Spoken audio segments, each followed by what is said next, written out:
I am the greatest director of all time. And the greatest Jedi of all time. I am 50% more than anybody else on the earth. Everybody. Oh, I'm 50% more.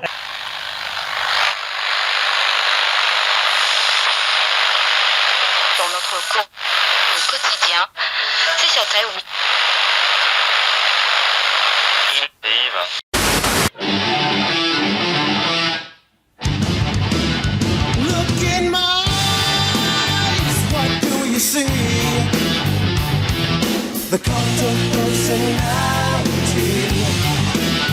I know your anger, I know your dreams. I've been anything you wanna be. Oh, I'm the cult of personality. Welcome to episode 7 of Rebel Scum Radio. We're back once again. This week we've got Star Wars news, X-File reviews. We've got Jim Bob doing his music mix special for the first time. We've got another Meaning of Life, which is very exciting. We'll break down ye olde sayings of the past and see what they really mean. And we'll break down the best TV shows of 2016 in a monster TV special. Twas a monster. Of course, I am Carlos. And once again, I'm joined by Jono. Hello. And Jim Bob Jones. G'day. How are you? Yes, good. See. That does really work. See. Pretty good. Pretty good. CC's my favourite Doritos. Yes. Of course that, mate. Now, we'll get rid of some formalities first before we get into... Oh, is that because you're not very good at spreading the message of... If I didn't write these down in show notes, I would never remember to do this. That's where I'm at. It's early onset something. He even mentions the wrong URL. I mentioned the wrong URL to do all kinds of stuff.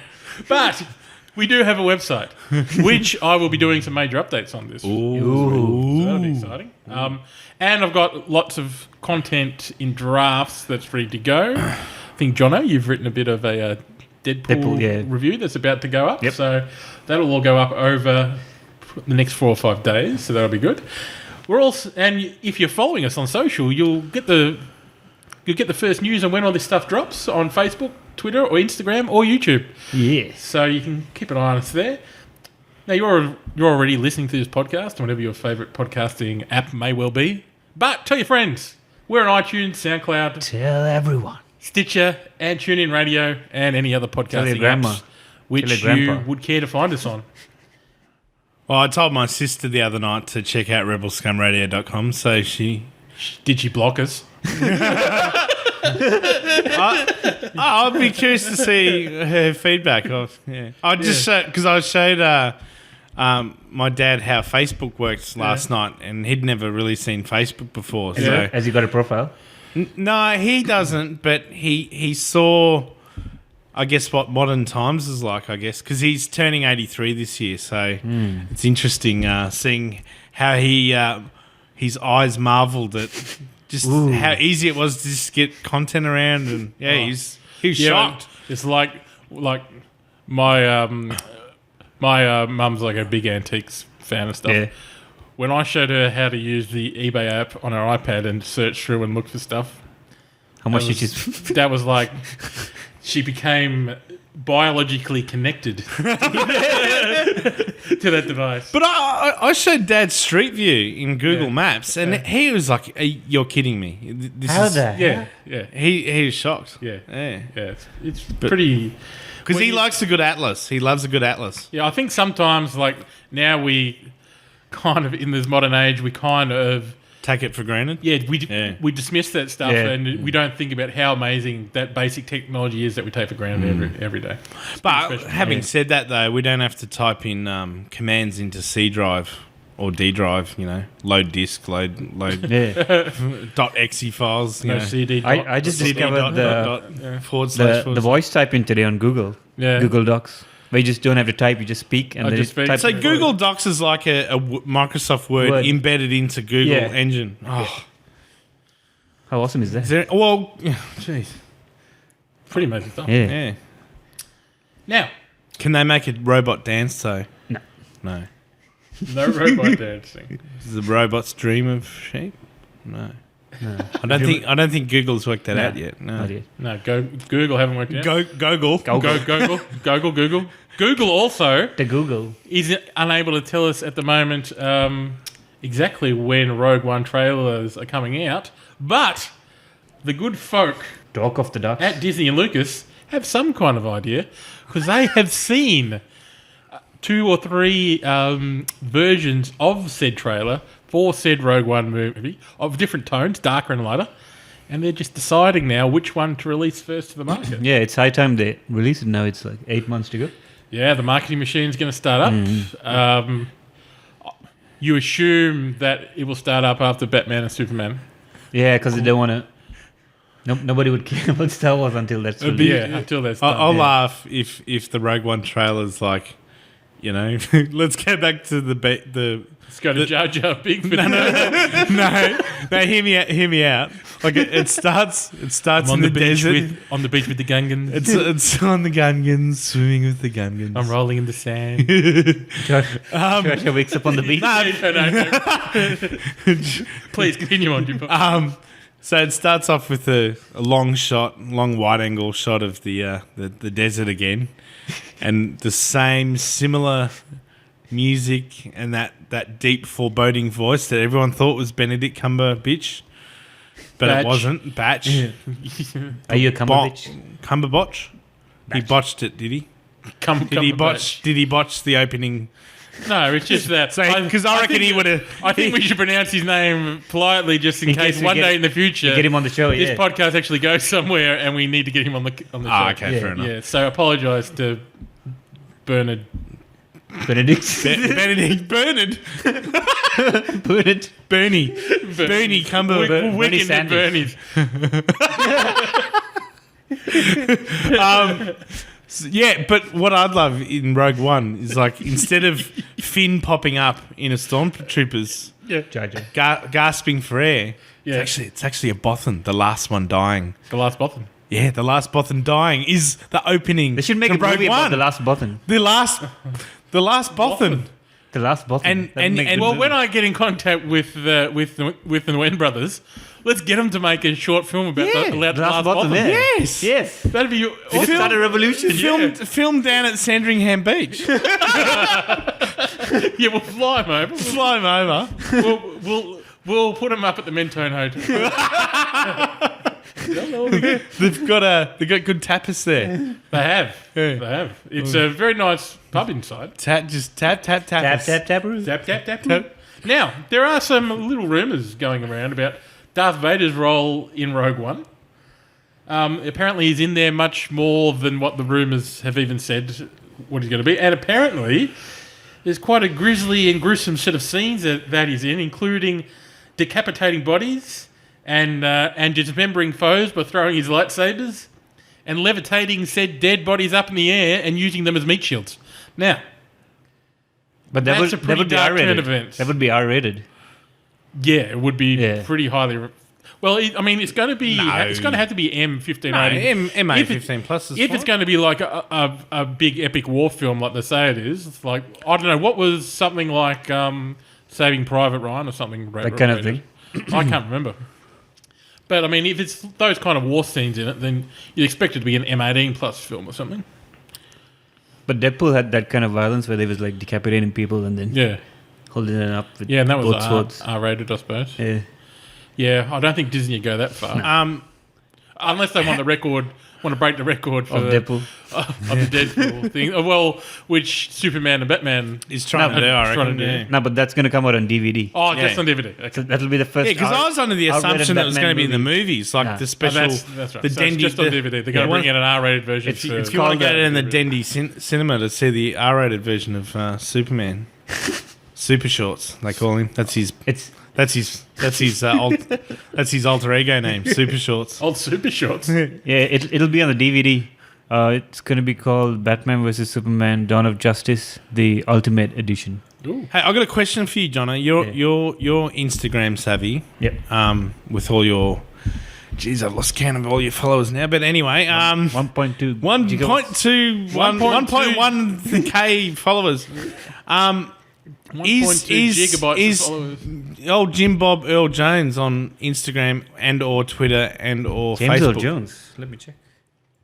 Because Darth Vader just wouldn't be quite convincing without the old Jim Bob Earl. Oh, Jim Bob Earl Jones. Yeah. I don't think he's savvy with. because it'd be nice if he dropped like a hint on. But even with even today, when you see No modern, James Earl Jones. maybe if you even modern voice morphing software now that they've got, like if they've got a sample of James Earl Jones' voice sample, they can generate that from a computer, like where it's 99.9%. Hey, who was Otherwise who it was could the be- voice in Rebels? Darth Vader. Is it convincing in Rebels? I Yeah. haven't Yeah, seen it. yeah, no, Rebels is quite good, I yeah. actually don't know. I didn't even think about it. It seems spot on. So Oh, I just assumed the Darth voices I've heard in computer games aren't quite that good. Yeah. Now, whilst we're talking about some DVDs and stuff around Star Wars, now the DVD and Blu-ray for Force Awakens release date's April 5th, and there's been a little. Gee, that's news. not very far away at all. No. It was James Earl Jones. So it is in James, Rebels. James Earl Jones. Yeah. So there you go. Yeah, Jim Bob. So he's still working about Yeah. the joint. So Yeah. yeah, there's no reason why. Yeah, but that's why I'm asking. Has he got a Twitter account where he's dropped a hint about Rogue One or something? Probably not. That's what I'm saying. He doesn't know. He doesn't know. It'd be to tweet. it'd be his PR agency that controls Yeah. his Twitter account anyway, so it wouldn't really matter. But Star Wars Force Awakens DVD Blu-ray April 5th. This week, a couple of the film's editors, Mary Jo Markey and Marianne Brandon, released some basic information about the deleted scenes. That there'll be 7 available on the DVD and Blu-ray. So Are they going to be rough, like really super rough deleted scenes, as in not properly post-production type? Or is it going to be... Because remember the episode 1, episode 2 deleted scenes were a bit shabby. they're kind of talking down the deleted scenes actually in this interview, which was done on the Independent website in the UK, where they've kind of gone, oh yeah, there's one Han Solo one, there's one Rey one. They're not really all that special. They kind of say that we've made the film the way it should be made. These are just extra bits that really don't affect much in the film. But it'd be interesting to see something new. Yeah, at least when you get these deleted scenes, you get them a mindset of why they edited the film in a particular way. So these scenes must have been close to getting in. Yeah. So you can start imagining the films with them in it. Is that going to include Luke's hand in space? They haven't mentioned anything about that. Luke's hand in face, but space. Space. Oh, and James final Earl, frontier. James Earl Jones, he does have a Twitter account. He does. His last tweet was on the 3rd of December, 2015. Oh, Jeez. that's a long time 12,000 ago. followers. 12,000. Yeah, not enough. No, we should follow him. Say good day. Get him on the show. See how he's going. So there's Force Awakens, not far away. It'll be interesting to see. I was actually surprised because I think when I pre-ordered the Blu-ray in December when the movie came out, Yep. I think it was April 29th or something. And I think it was, I mean, it's still 4 or 5 months. But What are they... have they said what aspect ratio they're going to have the film in for the... no. Because I was a bit disappointed when I watched the Lucas cut of Return of the Jedi. Everyone was disappointed. No, hear me out. Hear me out. Subsequent. Like, because the original disc, which was the original 80s cut, came on one disc, and then the bonus disc was the Lucas edit. But the original one was shown in its original film aspect ratio that was at the cinema. So it got the black box above and below. Yeah. And it looked fantastic because you could see all of his gushing wide shots and stuff. But in the edits, they'd zoomed in and left a little pinstripe at the top and pinstripe at the bottom, which when you're watching a full screen telly is a bit odd. Whereas if you're watching something in that, super duper 16:9 format, it's like, I'm getting the full original Panavision experience. But the rehash, they've tried to zoom in, so they're cutting film off the original film. What a disappointment that was. Lucas. Oh, Georgie boy. Good old Jesus. Lucas. He's a menace to filmmaking. I mean, Zeno. Zeno. Just like, just when I think about things more, what George Lucas did, even when he remade like Return of the Jedi and stuff, and he changed Anakin Skywalker, Yeah. like the Force Ghost from the old guy to, Yeah. I think that's like he cutting the old guy out of the movie now. Yeah. Cut Boba Fett out with his voice. It could have been anyone under that mask. Yeah. Changed him into Jonah from Tonga, and now Puppies. and Too many pippies. now he's cutting people. I think it says it all when Work out. you see him on the red carpet at the Force Awakens opening night, and you see him go up to the director of Jurassic Park and go, "I will end you." I think Don't wake the snake. I think that sums up where George is at. I will end you Probably. in a little high pitched voice. You know. You drinking my sake, Kimosabi? Oh, jeez. Poor old Disney having to deal with George. I know. But there's other stuff that Disney have been having to deal with, and that's fun parks. Oh. Yes. Ooh. Now, there's been some concept art released of their fun parks, which they're planning for the Disney parks in California and in Orlando. So, flicking through the images, and we'll put these. We'll put a link in the show notes, and we'll. It's a bit let's just say it's a bit better than Wobby's World. Yeah. From yeah. looking at the pictures. Yeah, it's a To step up from Wobby's World. Yeah, And go yeah. by a park. yeah, and for those listeners, probably in the United States, Gumbaya Park was a crappy version. Was a crappy Warragul. version of Wally's World. Like if you've seen Vacation with Chevy Chase. Oh, was that Wally's World? Yeah. Yeah. Wally's World. Wally's World. We're the first ones here, Russ. First ones here. Is that the film where like the side of his car had wood grain paneling yeah. on the car? Yeah. Jeez. They don't make cars like that anymore.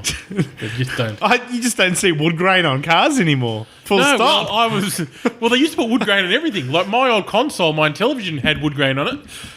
Yeah. Oh, Like that's when they made gaming machines. yeah, but out of wood. then in the early to mid 80s, they started printing wood grain, and then it would peel off the telly because Yeah. the sticky would run out, Yeah. would dry out, and the wood grain would peel off your telly. It You was- still have wood grain on some of the cars. yeah, The interior. yeah, like really. Yeah, if you expensive get a Mercedes-Benz nice and stuff as well. Jaguar, Yeah. like a nice Jaguar like that, that's all wood grain. Yeah. And I think all the Rolls Royce interiors have Yeah. probably the nicest mahoganies that you can Yeah. that are available on the market. Anyway, we've got. I'm going to chuck in a piece of news here. It's actually not on the showrunner. Hang on, have we finished talking about No, we still theme got park? theme park. Is that over? Have we stopped talking about Well, we that? flicked through the pictures. It looks pretty amazing. Hang on, is this at Disneyland in California? and Orlando. California. Oh, I think I'll make both. Orlando. Okay. Is there going to be a massive Falcon, Millennium Falcon? Oh, There's nothing in the concept art. No. There's one shot that has the Millennium Falcon in it, which is pretty good. yeah. Go down a bit. Oh, that one, There's- yeah. yeah. Oh, yeah. Hey, because I've never thought about traveling to America, but Until no. I've chatted to the wifey a few times about let's go to New York one day. Don't go to and downtown Vegas. LA. Stay away from downtown. Oh, I'm scared. Don't go to Compton. I'm scared. I'm scared of Grisham. Grissom from what's that? What's that show? CSI. Grissom. Yes, I agree. Because what that show has scarred me about Vegas because it's like the crime that must happen There in is- that city. There is one exciting part of this theme park which Yeah. they've announced: the cantina, Oh, which can only mean one thing. with the Cantina band. Oh, I assume there's a cantina band, and I assume there's blue milk on sale. Ah.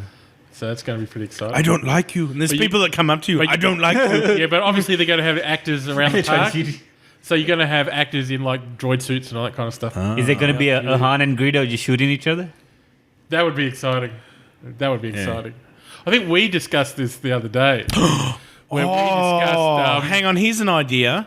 Yeah. How about if one was to go on to the Millennium Falcon? Part of the experience is hiding in the stowaway areas. And that's part of the tour. And then Han you comes get in. to play a hologram game on the chessboard. That's all a part of the That would be experience. expensive. Yeah. I'd pay $10 $20 to get to No, do it would that. be more than that. Because imagine if they had a huge line. What do you do if you play a Wookiee? It's like, do you let the Wookiee win or? I don't know. What, not on wise to on upset a Wookiee. chess set. But it'd be good if, like, if you were being like a bit of a dickhead in like the cantina bar, and like, and that Cornelius character walks up to you and goes, "I don't like you. My friends don't like you either. I'm wanted in 7 systems." Yeah, I'll be sure to remember that. I'll be sure to remember that too. But yeah, but it's going to be a few years apparently until they're up and running. So at the moment, it's just That's a all pipe right. dream. But it'd be interesting. It'd be great. I mean, it'd be a pretty cool job. As like, I mean, if you're an actor, Working, I'll be queuing up there to say, yeah, I'll work every day as like a Stormtrooper. as a like a first order dude. Or Yeah. Having recently gone to the old Ballarat, you went to the, I got to see. you went to the dinosaur park out in Chiswick, the worst theme park in the world. Hang on, I've got spider issues here. Spot. I've got, Oh. I've got to dangle it. Hang on, Is first it, spider on the podcast. is it radioactive? Yeah, bit him. I'm Go turn into Peter Peter Parker. Hi, I'm Peter Parker. Where's Mary Jane? 3 of a kind. Sorry, that's my X-Men versus Street Fighter days coming out. Okay. So you went to the City of Gold. Oh no, yeah. So we saw there's like you can walk through the town in Ballarat for people who are listening in America. Yeah, so you can go and people are dressed up in ye old. Are you talking about Sovereign Hill? Yeah, Oh, Southern Hill. Yeah, Southern and The worst satellite Yeah, show in the yeah. world. Yeah. yeah, Sorry, Carl knows. Carl knows. Like for people out there, I lived in Ballarat for 6-7 years. I Oh. was worst tourist attraction in the world, except for the oldie 10 pin bowling. Yeah. that was out of this world. Yeah. Yeah. And the boiled lollies from that lolly shop up there. Oh, yeah. Possibly the best lollies in the world. Possibly. But Castlemaine lollies. no, I don't know. They're just Ballarat made like hard boiled lollies in these jars. You're going to get from They Sovereign were Hill. expensive. They come in a gold Yeah, tin, they don't see the they? tourists coming. They're Yeah. called Barnes's, aren't they? Barnes's got there's Ballarat something. Gold or something. I know I haven't had any about a decade. You know what would be cool at Disneyland theme park? And this is an idea that's been, I think, I've got a feeling it might have started in the UK, London. But they did this thing where you go to see a show somewhere, like a movie. See? But you're asked to dress up as a part in a film. So, for instance, one of the ones they did in London, it was... Did you was go the as Back to Did you go as Julia Roberts and Pretty Woman? When it's Marty. No. So they play the film. In the background, but you get to walk around like the town square in Back to the Future. In 80s like gear. Oh, I saw, and I saw that on the Back to the Future documentary. Yeah, you have to- back in time. They got like a fake lot. Oh. Yeah, and you have to be an actor in the film showing, but also be a part of the town. So, but some lucky people get to be like Biff or Marty, all that kind of stuff, which is pretty cool. Save the clock tower. Save the clock tower. What happens? My kids turn into assholes or something? But it would be nice to go to go to Disneyland. Yeah. You pay $100 and go, I'm going to dress up as a stormtrooper, and you get to reenact a famous scene. It would be insane. You get to drop the gun. You know what would be great at Disney fan parks? You know those shooting games? If they made a stormtrooper one, and because no one would ever win. Because they miss. Because they miss every time. Yeah, they never give away a single toy. I'd love to see them do like Darth Vader taking a Force selfie with his phone.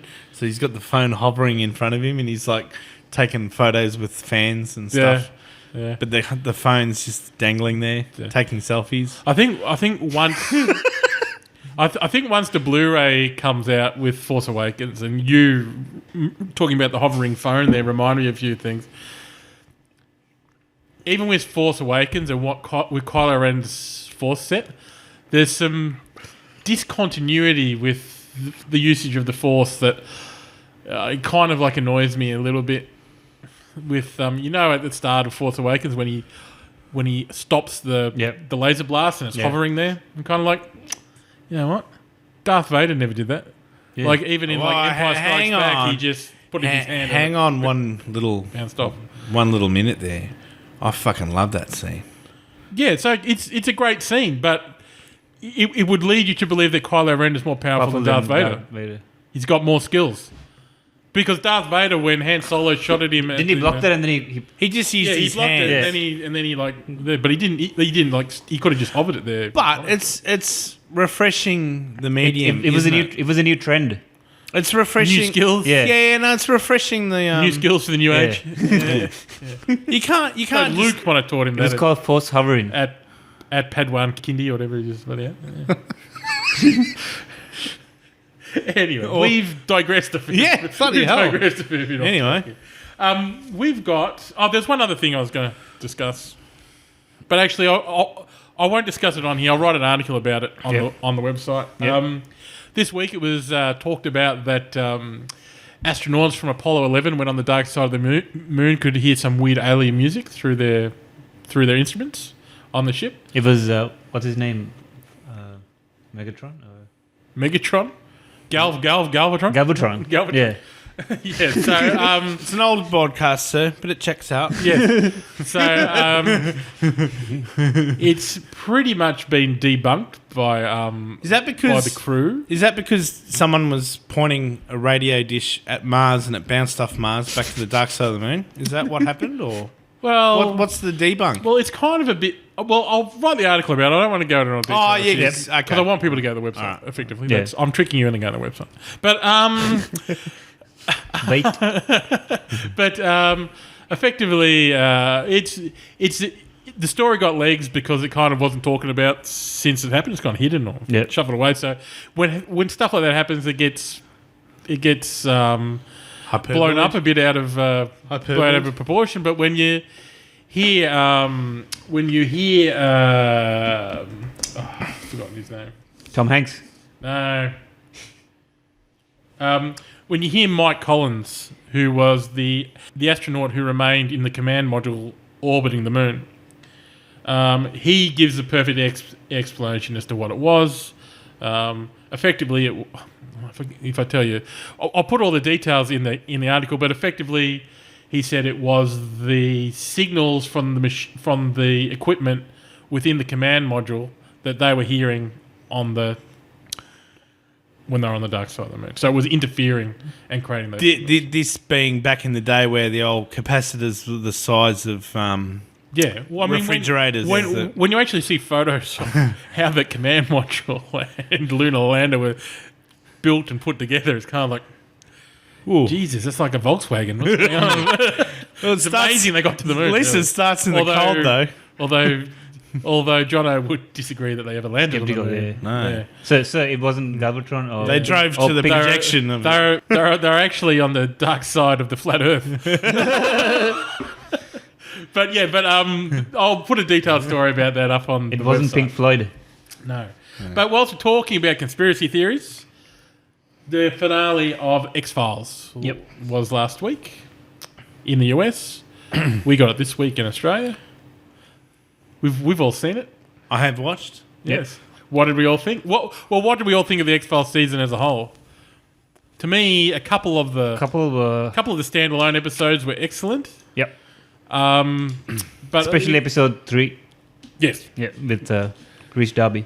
Yes, that was possibly... That'd be up there with... That could possibly be the best X-Files episode of all time, outside of the mythology ones. Yeah. So... Worrying about a mortgage, whatever that is. Yes. Yeah, worrying about a mortgage. I was Found out there. Had to go get a job. Had to lie about my sex life. But I guess if you haven't seen it yet, I mean, most people, especially in the US, I'm sure they've got on-demand replays that they can watch any time. So, spoilers, schmoilers. That was an awkward ending. It was an awkward final episode, I thought. Yeah. Like, there was a bit in there where the Cancer Man's going through his spiel about the end of the world and all that stuff with Mulder. It's kind of like, flora and fauna dying and all this stuff. And go, what do you care about flora and fauna dying? Like, is that important to you? No. So he was saying that he wanted to save the world from he wanted humans. to save the world, and it's just kind of like... Is that what he meant? That was a problem with the show. I'm not sure what he meant. I'm not sure. It kind of ebbed and flowed in these bits that were just, I don't know, it felt really patchy and weird. And he had a select few, like the chosen ones. Yeah. But if you just ignore that bit for that moment, what the major plot of, obviously it's all everything coming full circle. Yep. That the way he's saying that sort of, aliens predicted that we're on a trajectory to a worrying extinction.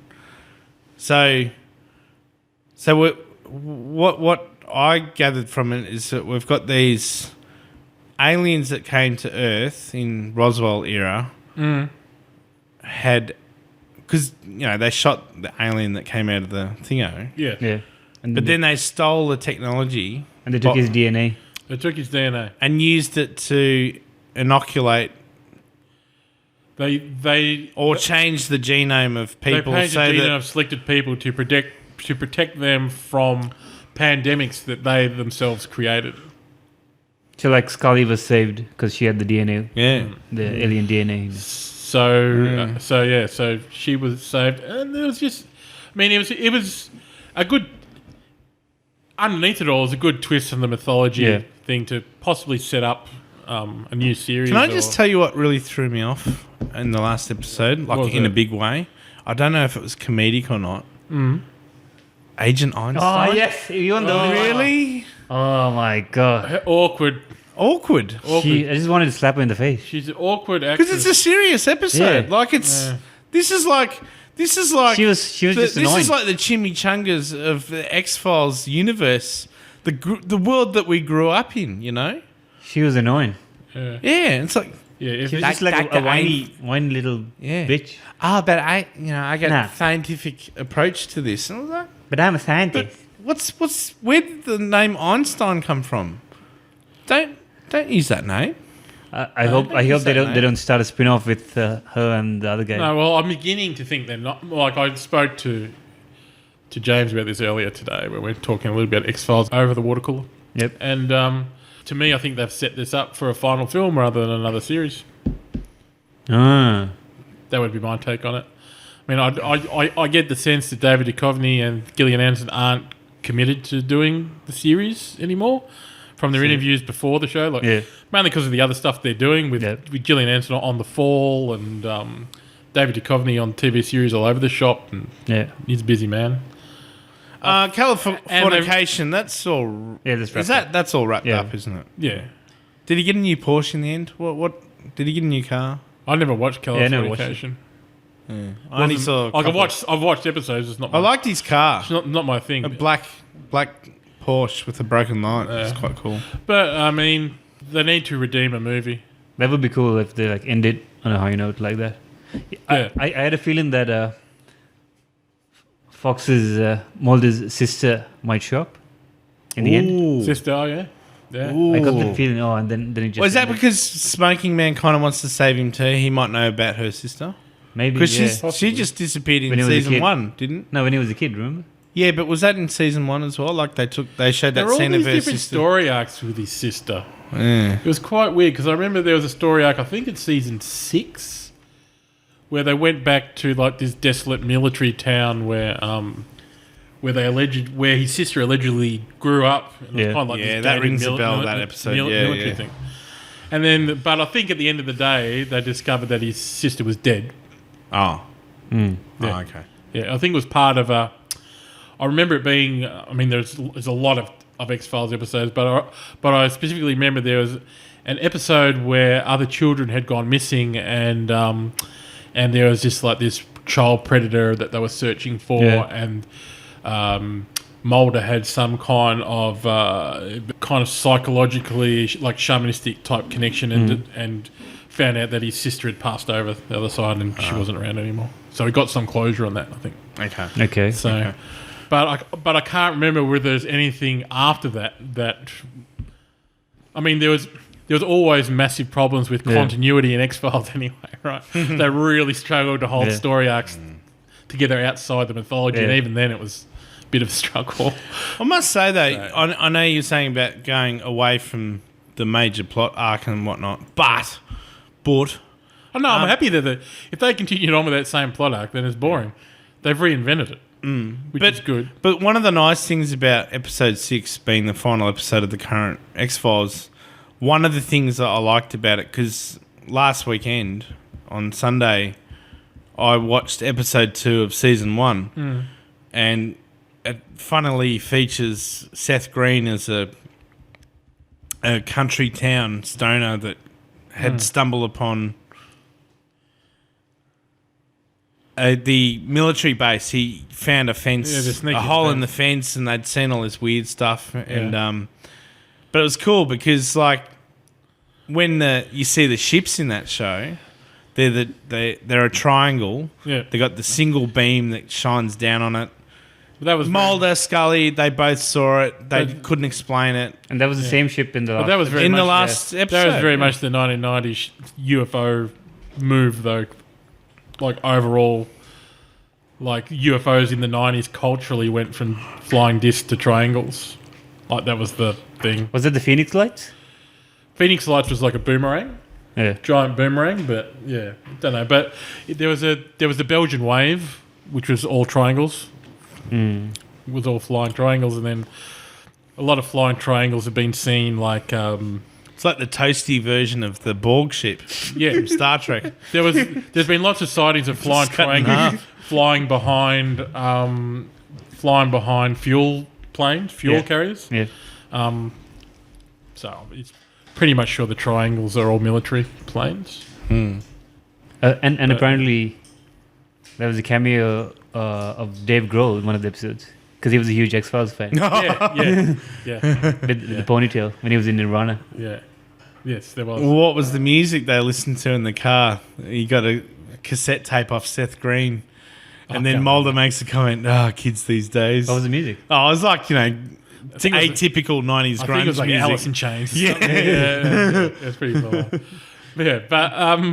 But whilst we're talking about like the discontinuity and the original ones and problems, like this episode was like a microcosm of all of X-Files. Yeah. Like when Scully gets called out to see when they bring Agent Reyes back, who was in seasons 8 and 9 with Agent Doggett. They were the replacements for Molly and Scolder. Molly and Scolder. Hey, Marley. I'm Molly and Scolder for Scully and Mulder. So it's kind of like she goes, yeah, I've got this important stuff to tell you, and then it's kind of like, I'm not going to tell you anything other than you're all right. Like, doesn't give any details to Scully about why or how or whatever. They're secretly talking in the rain with umbrellas. And nothing comes out of it. It's like no information. She doesn't get anything out of it. Yeah. Other than being told, you've got DNA. You're okay. So whether or not that led to anything new in the show, I don't think it did. I think Scully already pretty much knew that anyway. Yeah. So it's kind of like this pointless thing, but it did reintroduce Reyes into the show, which I kind of went, maybe they are going to do another series. They haven't said anything yet. That's why I'm struggling at the end of the episode, wondering, is this the setup to another 6-parter that they do a couple of years down the track? I don't know. It's too long between. No, they have to do something soon. They've got to do, like, whilst there was lots of enthusiasm for X-Files, the way it ended up, I think, if you don't do something pretty soon, it's going to run out of steam. Like X-Files, the main series, like after cold season, ham, the second half of season 7, like it started running out of steam. Like I think was it season 7 or season 8? I can't remember which one it was, but they moved filming from Vancouver. But obviously, to LA this last episode, and cocaine's a hell of a drug. but this last the episode 6 is kind of ticking off all of the. All right, this is the big story. this is Yeah. what Mulder was after all his life, blah, blah, blah. Yeah. So it feels good in that sense. Even mean- though it had that weird David Attenborough narration at the start from Scully, but What they left Yeah. themselves though with the cliffhanger ending is that they were standing there on a public bridge with tens of thousands of people. Everybody around, sees the aircraft. and they expose the triangle aircraft to the public. Yeah. Where do you go from there without turning it into Independence Day? yeah, I was going to say the same thing. Like, And you just see these laser beams go into buildings and then... Oh, maybe yeah, maybe.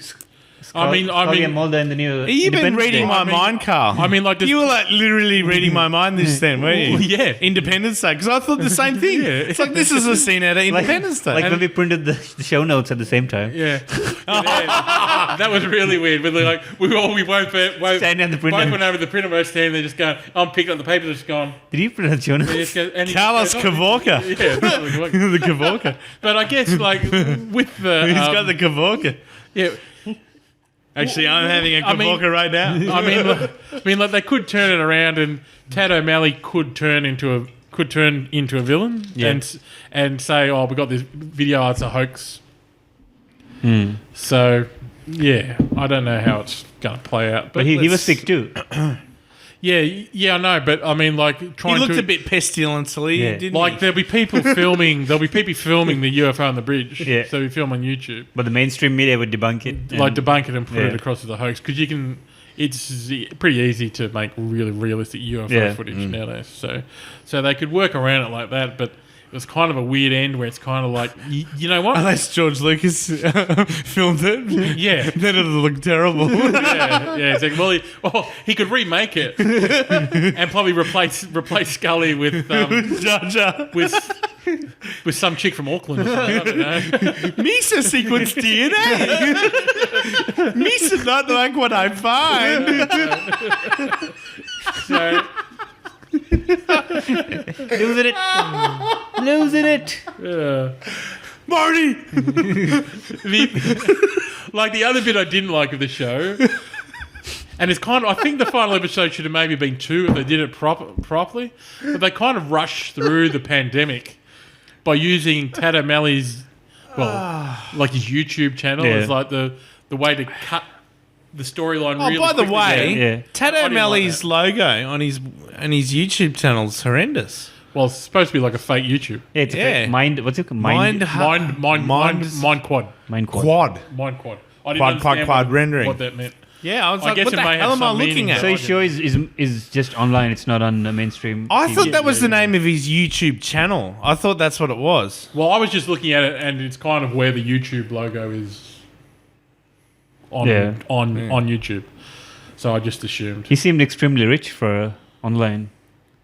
Well, he's probably. I can't remember their names now because I don't watch their stuff. But there's 2 brothers on YouTube who kind of promote and clickbait fake UFO footage, and they make a shitload of money out of it. Because you never know, there might be that one that's really good, but. Yeah, yeah. And I think most of the UFO. One day I will write an article about them, and they'll probably crack the shits or whatever. But The, I can't remember their name right now because you kind of have to filter out UFO information Yeah. pretty strongly if you're trying to even because my UFO research extends to like reading books, getting documents off the Black Vault, and watching documentaries. Like I've never gone out to field studies or anything. Yeah. I wouldn't mind. I wouldn't mind actually.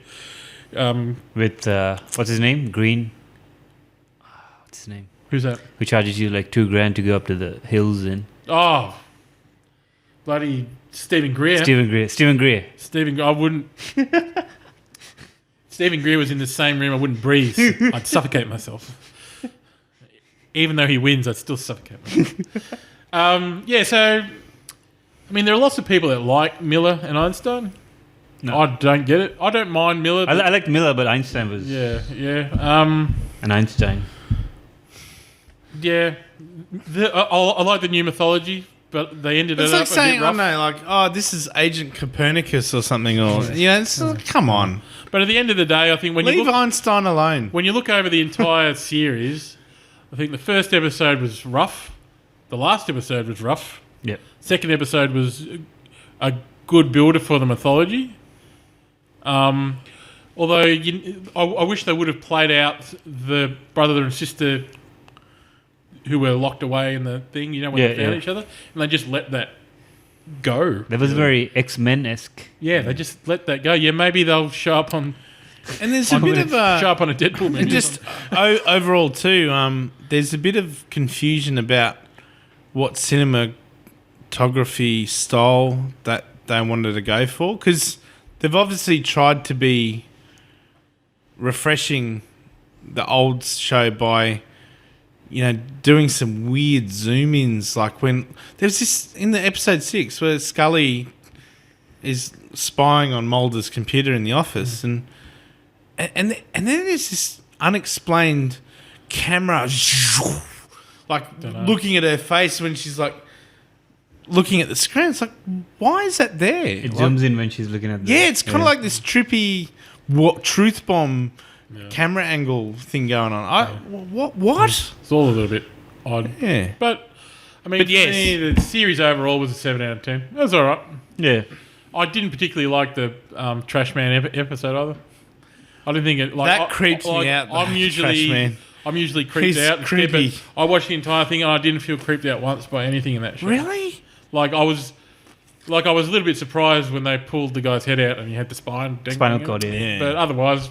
Yeah, it didn't creep me out. Like when there's one little creepy bit when they're actually going into the bottom of the building to find the guy and the trooper who was creating the Toomba, and they were in the dark, and then one just crosses. And one just crosses in front of him and stuff. That was pretty cool, but I wasn't creeped out by it or anything. That was about the heights of it. Otherwise, because everything on Twitter that I saw was like, this is the scariest episode of whatever. I'm just like, nah. What are you talking about? Well, I suppose you've seen enough bones that the decent. The TV show. The TV show on Channel 7. Well, I've never seen Bones. Well, let's just say that she's always cutting up cadavers, left, right, and centre in that show. Well, Dexter was like that. Yeah, Dexter was pretty gruesome too. Like, I think we're just overall desensitized. Yeah. Well, especially if you're a video game player, you'd be highly desensitized to it all. Like Doom come out yet? That looks pretty nasty. That looks really nasty. Quick too. I don't know how that. Fast paced. I actually reckon that will not get through the ratings board here in Australia. Oh, what was this? Doom. The new Doom video game? Yeah. Oh, they've released a trailer for it. It's I haven't seen this. Worse than Deadpool. Ooh. It's worse than like the Raid and shit. It's it's like full on. So that is the end of part 1 of this podcast. Sorry, didn't get your guys' ratings of X-Files out of 10. Yeah, 7, same as you. 7. I really enjoyed going back to something that was pretty integral to living in the 90s, I guess, wasn't it? It was because it's like one of the cornerstones of when you talk about an era. They go, Nirvana, X-Files. Something that X-Files is one of those shows that would never be started now. It's kind of like if you didn't have back then, like Twin Peaks would have never been allowed on television. Oh yeah. Like X-Files just would never have started. Yeah. It's because it was at the right time in the right place. Reality Bites happened. Yeah, Reality Bites. And they were kind of like... X-Files was kind of like an introduction to a lot of the ideas behind conspiracy and UFOs and all that kind of stuff, when information on that to the general public pretty much came in books. Yeah. The internet wasn't really there yet, although it was, but search wasn't there. So it was really hard to get. So you really just had to get hard copy books to research that stuff. And back then, because I remember that's when I started really getting into it, and like every bookstore was holding like there was a section for UFOs. Now there's nothing, right? So it was big. It was big business. So, but things have changed. But it'll be interesting to see, like in a similar way, what they do with Twin Peaks this year. Like a show from the same era, how they treat it, how it ends up looking, whether it's got that same tone. Big Brother. Yeah. Yeah. Like the tone of Twin Peaks will be the most important thing with the entire thing. Because that could be way off and then the thing's just ruined. And also the music. Which music they use. If it's still got Lynch's uncanny knack of oddity, it could work. Yes. and keep us happy. It could. I hope it does. Hope it does. We'll see what happens, though. We'll talk about it when it happens, because it'll be a big show that well, I don't think everyone will watch it, but I'm pretty sure everyone who saw the originals will watch it, because it'll be an interesting. Yeah, you'd have to. Yeah. Anyway, that's the end of this section of the podcast. We're going to go away for a bit of a musical interlude, and when we come back, we're going to have Jim Bob Jones with his music and mix chat, the first edition. Very exciting times. Yeah. He's nodding his head. Rick James, mate. Super excited. I'm doing my Ren and Stimpy nod. So Sure. Yeah. so we'll be back in a couple of minutes. Enjoy the music.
Hope you enjoyed the music.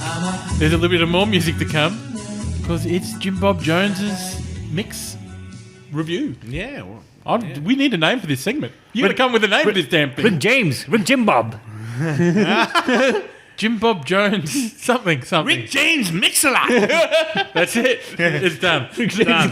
The Rick James Mix-a-Lot special with Jim Bob Jones. Not to rain on Sir Mix-a-Lot's parade, but just imagine Rick James behind the decks. Damn. That's the name of the show. Rick James's decks. Well, it's just putting a name before my real name, Yes. isn't it? So Yes. Rick. Well, James. yeah, you could be related to Rick James. Just because your first name is yeah, Jim Bob Jones. Jim Bob Jones. Jim Bob I keep thinking the Simpsons keep every time you say Jim Bob Jones, I'm thinking of the bullies out of the Simpsons. Anyway, we need to keep going with this show. The fans are waiting. Jim Bob, okay. the floor is yours. So two things. I thought to start off the musical side of Rebel Scum is that obviously young Carlos has built a website. See. And he gleaned a few of my DJ sets that were already circulating on the World Wide Web. See.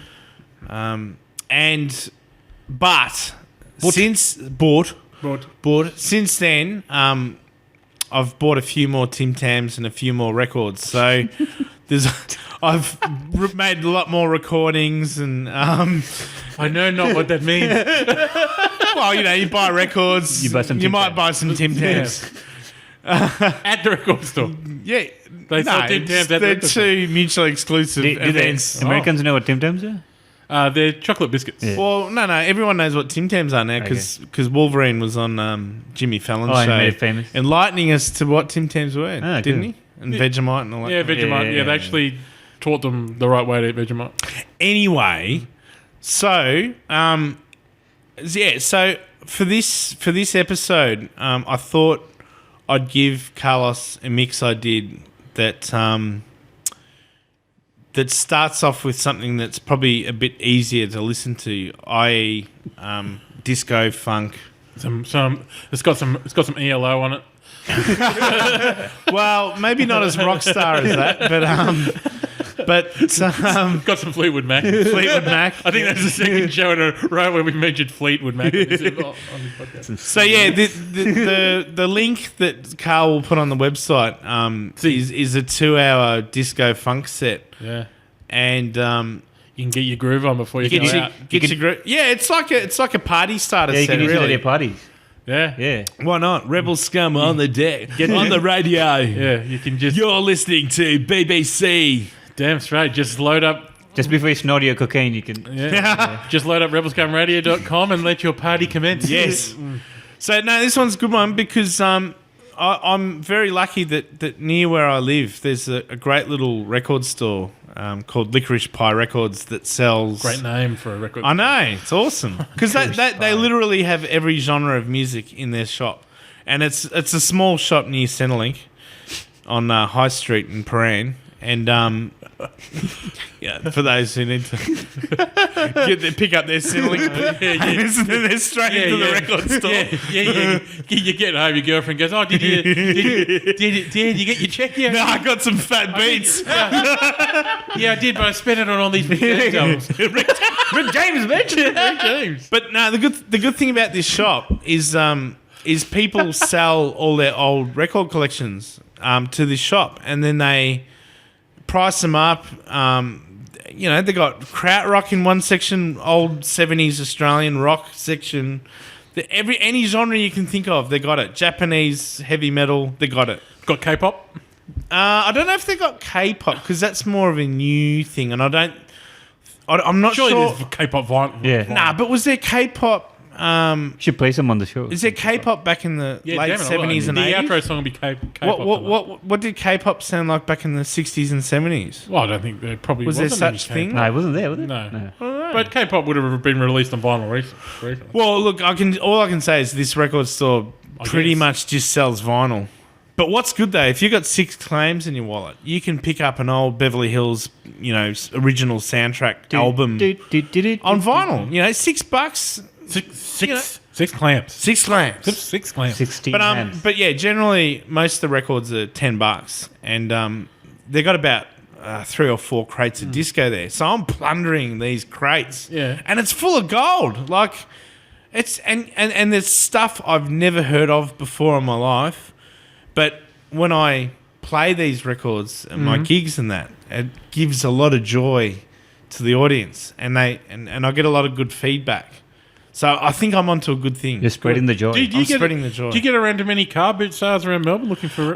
In the past, like years ago when I was a bit more of a vinyl junkie, I would go to town halls but back then I was just buying house music and techno, so it was a bit... Whereas now my ears are way more open to old funk, old rock, old space disco. Who knows? Like, cool. I'm open to more things. But anyway, so this set 2 hours starts off slow burner, which is to get the legs tapping away, and then Tap. and then it ups a bit towards the end, and it's a bit of a party, really. Will the Rebel Scum Radio fans out there be cutting shapes at the end? On the burger line. I suppose they'd be cutting shapes to the 2 Perlon sets you've got on the website currently. Yeah. That's more cutting shape stuff. But this one's more the toe tapper disco jam pre-party. Get your groove on, get your groove on, get your groove on. So you're getting ready. You got your clothes set out. You've got the You got your Jerry curls. yeah. You've got the ice in the fridge. You got the bottle of vodka and the orange all ready. Yeah, and you've got a full bottle of Maduri. You got a full bottle of Maduri, a full bottle of coconut rum. Oh, Maduri. I'd love a Maduri and lemonade, right? Yeah. I'm gonna finish a whole bottle of rum at the end of the year. When said, Bacardi? Do together, yeah. Should do Bacardi. all right, no. You're drinking a Bacardi. Well, rum. it better be a sleepover because I'm not driving after No, that. Bacardi. I mean, like Bacardi is my spirit of choice. Well, I'll bring over my Captain Morgan's Black Yeah. Label. Yes. Yeah. 8 months to go. Bang. So the other music thing I wanted to talk about. So obviously, download the set, listen to it on the website, whatever you need be.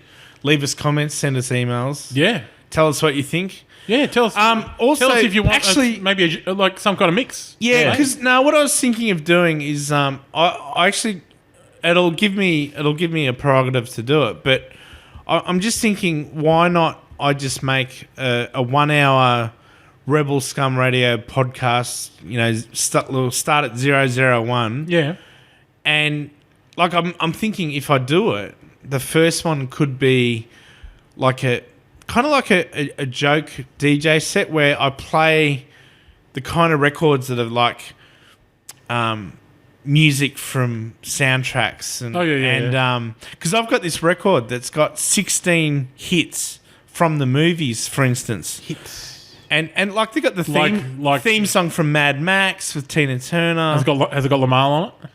Yes, Neverending Stories on there, which is possibly one of the greatest tracks in my collection because it's an amazing song. Still haven't seen that film. Yeah. Still got to see that film. Well, it's worth it. It's the kid from Free Willy. I haven't seen Free Willy either. Shit me not. Yes. Oh. Anyway, I was thinking about making a joke set because I've got Ghostbusters on vinyl. Yeah. I've got Detroit Spinners, Spaceball. I just want to do like a joke 1 hour set with all the just fun music and stuff. Yeah. So, yeah, I'll set myself the challenge of creating a very specific Rebel Scum.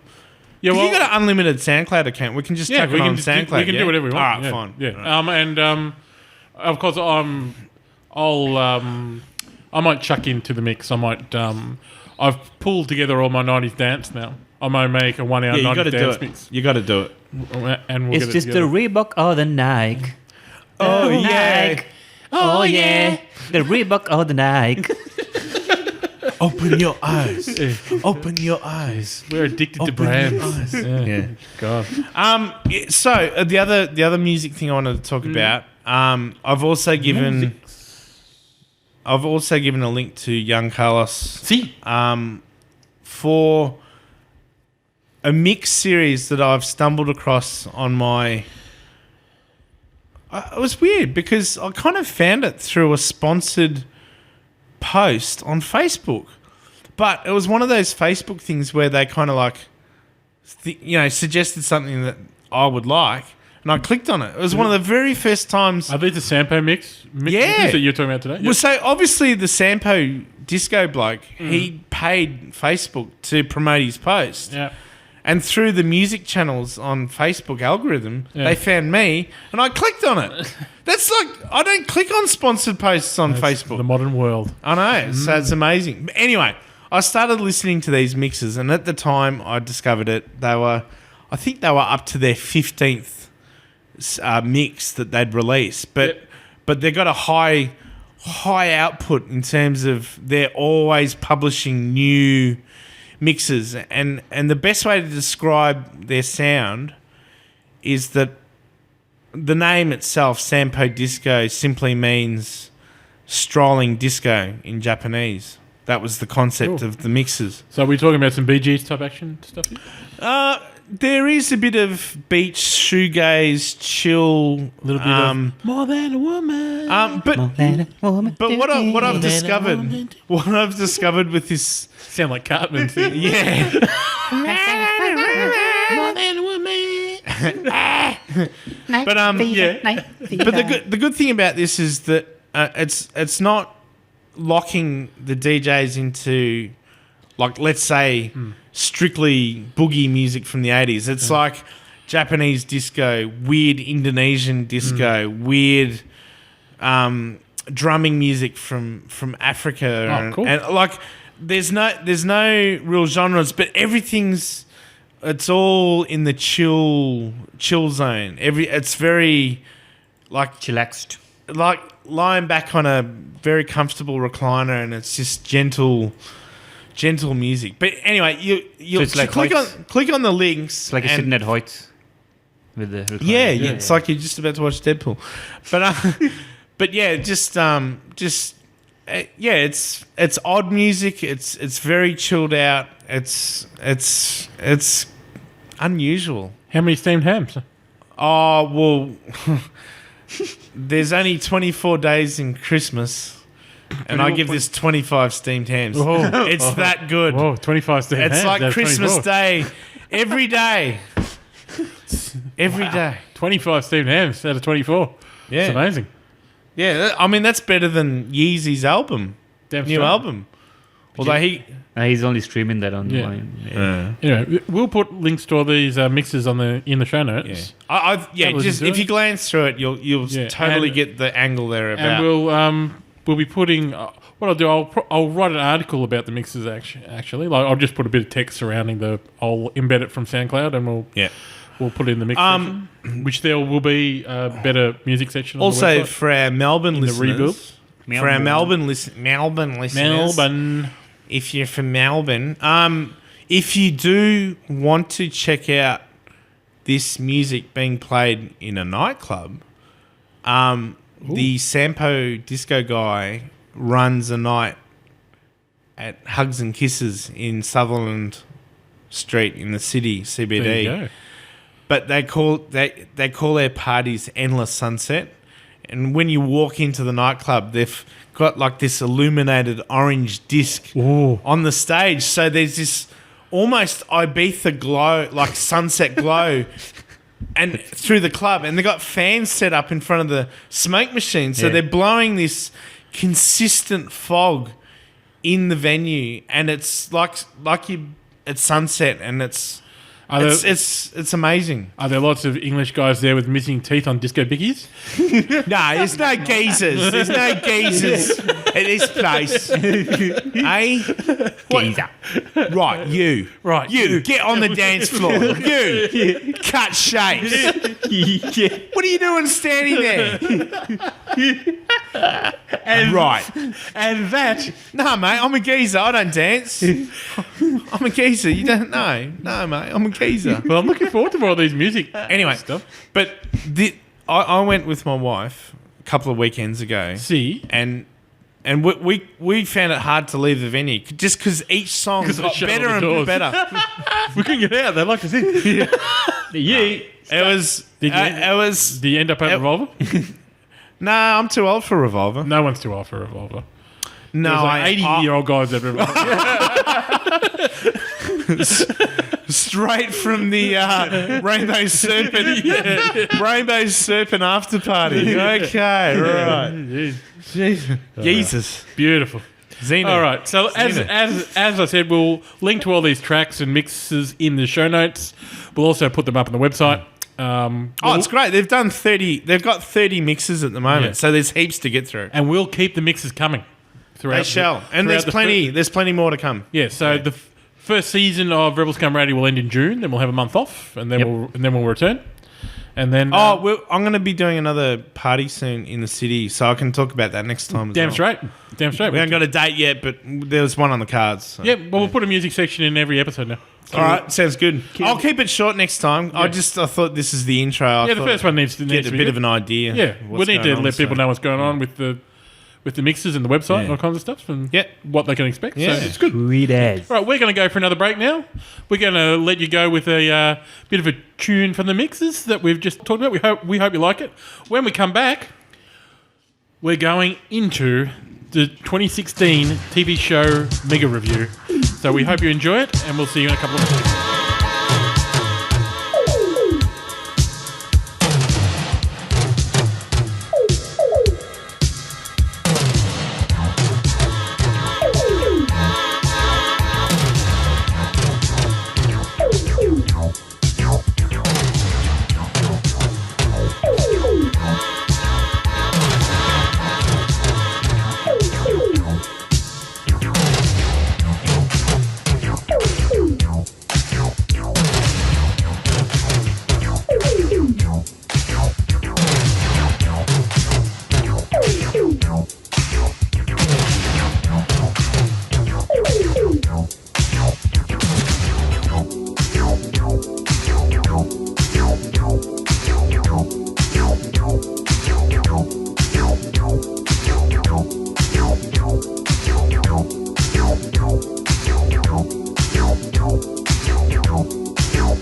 I'm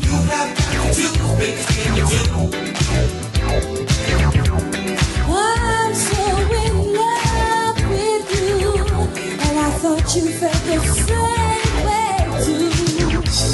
So why all these changes I'm seeing you? Could it be, boy, that you found somebody who loves you? Somebody,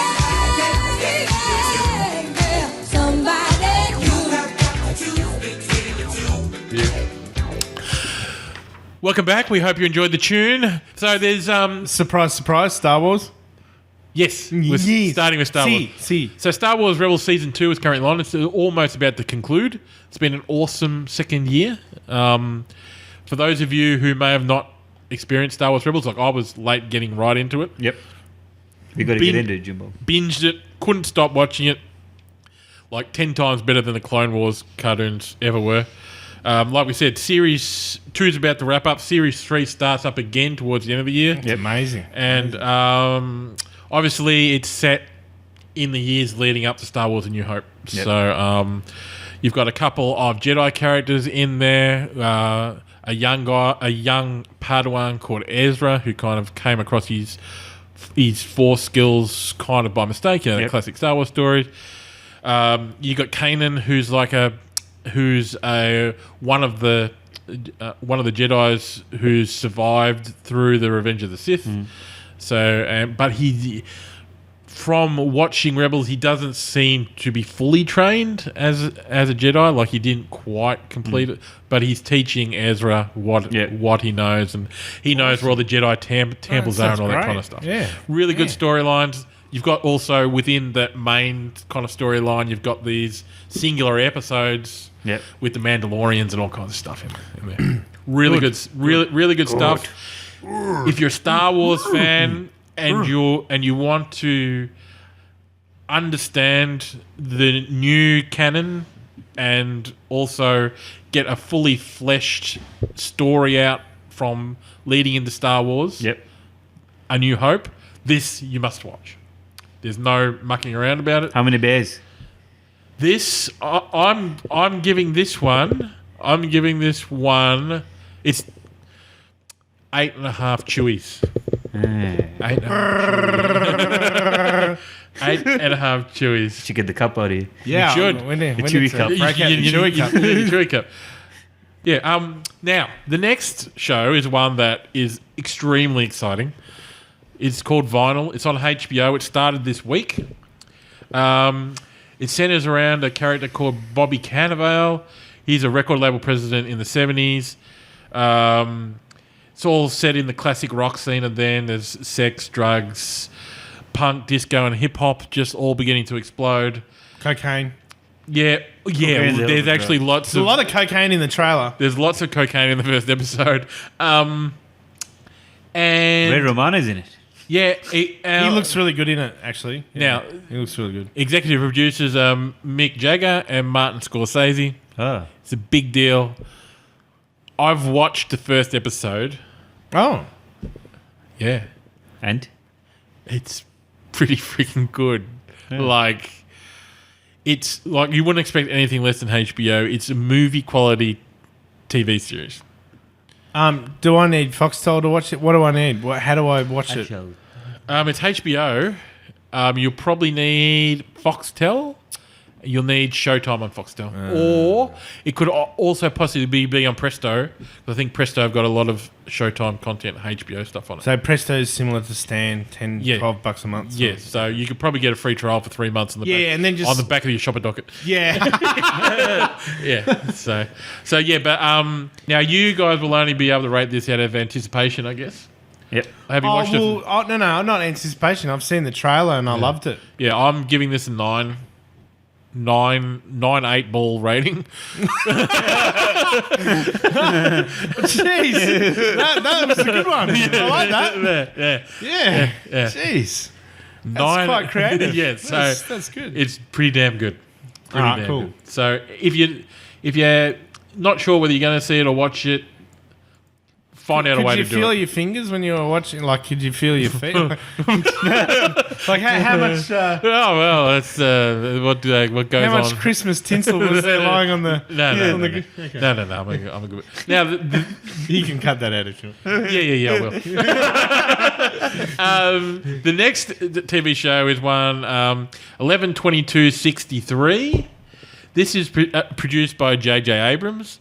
Every time I begin to see a movie or a TV show coming out at the moment, it seems to be produced by J.J. Abrams. I don't know what he was doing during. He's bored because he doesn't have any more Star Wars stuff. Yeah, because I mean everything is J.J. Abrams. It's nuts. Well, JJ's got to eat Now, 11/22/63 is based on a Stephen King novel, and it's going to be an 8-part series with James Franco in it. This is the first time I've pretty much seen James Franco in a film where he doesn't look stoned. So that's kind of his shtick. He's got both limbs too. Like it's kind of like he got stuck in Pineapple Express and never got out.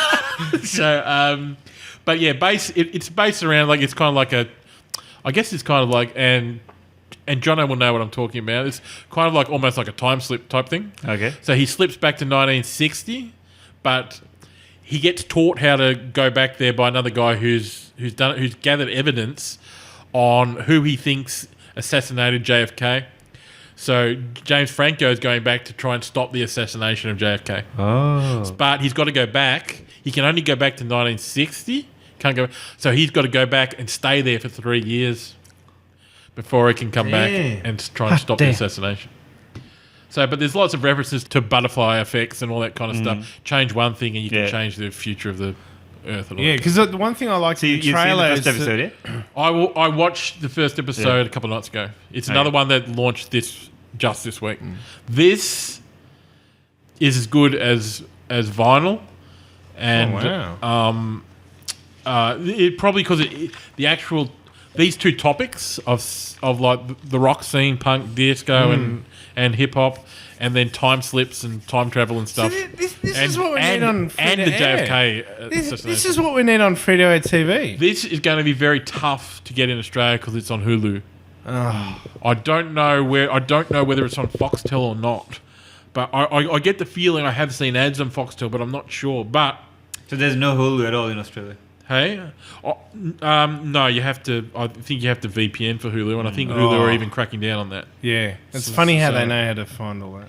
So, but Damn. there's no doubt that this will show up on network television at some point. Yep. It's Oh, you'd hope so. it's too damn good. Because I don't want to watch CSI Cyber or Yeah, LL Cool J and that. What's that LL Cool J one where he's a cop? NCIS. yeah, Oh, NCIS LA. Chris O'Donnell, the old Robin. Oh. yeah. So I'm And the jokes they say to each other on the show, just the Horrendous. horrendous. Yeah. This is like a 9 out of 10 film. All right. Film TV series. series. Yeah, sorry. 9 out of 10 TV series. Like, it's awesome. So, Good. if you get a chance, wherever you are around the world, Then again, it'll come out on DVD at some point as well. yeah, won't yeah, it? Yeah. by hook, by crook, try and check it out. Crook. Yes. The next TV series is another one that actually I only saw the pilot of last year, and I've got to watch season 1 back. This is Amazon Prime? This is an Amazon Prime like original, so kind of like what Netflix do with their TV shows. It's called The Man in the High Castle. It's based on a Philip K. Dick book. Essentially, the premise is in this one is that United States and UK, they lost the war, and as part of the split up of the countries after the war, the US got kind of split down the middle. Yeah. Where the West Coast is now occupied by Japan, and the East Coast is occupied by the Nazis. So it's got this certain look to Imagine it. if that happened. It's got how it's filmed. It's hard to explain. It's kind of got this washed out, kind of eerie kind of look to the entire show. Flashback scenes to Captain America in the early, Kind of back like when he was back in the war. it's kind of hard to. It's a similar look. Yeah, in like the pilot episode, it's kind of got and I'm going to go to a different genre here, but I'm going to talk to games. But I don't know whether you guys have ever played Silent Hill or seen Silent Hill. It's that kind of smoky snowflake type Yeah. thing dropping to the ground. Yeah. And it's just all eerie and surreal. Like it's trying to get kind of portray like it's almost like a dream, but it's not. So,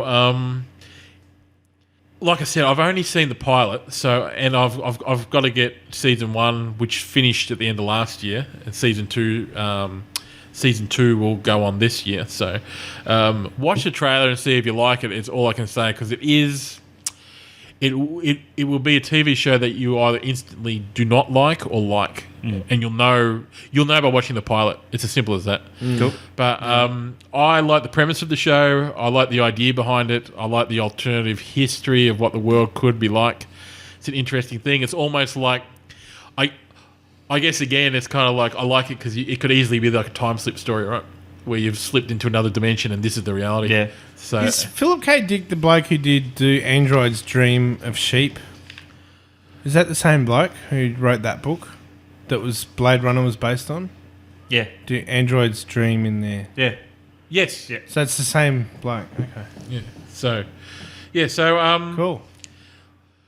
this Well, is that alone, I mean, this is a difficult one to rate, just purely because I know people will or will not like it. I like it. I'm giving it's not a great TV series, but it's an interesting one, so I give it 7. So, Cool. 7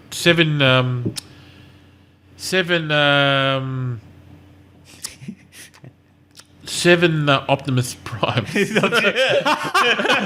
don't know. I was just looking at Amazon Prime and I'm thinking, what am I going to come up here? What am I going to come up here? So yeah, so 7 primes. It's got 7 primes. All right. Now, next, Prime hams. Next, talking of flashbacks, we're going back to Twin Peaks. Ah, yes. Yes. Now, so Twin Peaks is coming out. Thankfully, David Lynch is back on board. For a while there, he was out, and then he's in, then he's out, then he's in, but now he's He in. wanted more money. Yeah, so it's good. Show me the money. So this is on Showtime. So Kyle MacLachlan's back as Agent Cooper. So that's good. It's going to be hard to know what it's about. You never really know what Twin Peaks is about anyway. And Midgets in a room with checkerboard floor type thing. And watching it as a much on Talking adult backwards? now, it's going to be weird because I was in a different state of mind when I was watching the original one. Like it was right in the middle of the grunge era and stuff. You had like a when that few was scotchy on. scotches, didn't you? I had a few scotches and all kinds of stuff. Yeah, that was the era when it was done. Like back in like the mid-90s and stuff, you could do whatever you So you had wanted. Jagged Little Pill on the radio.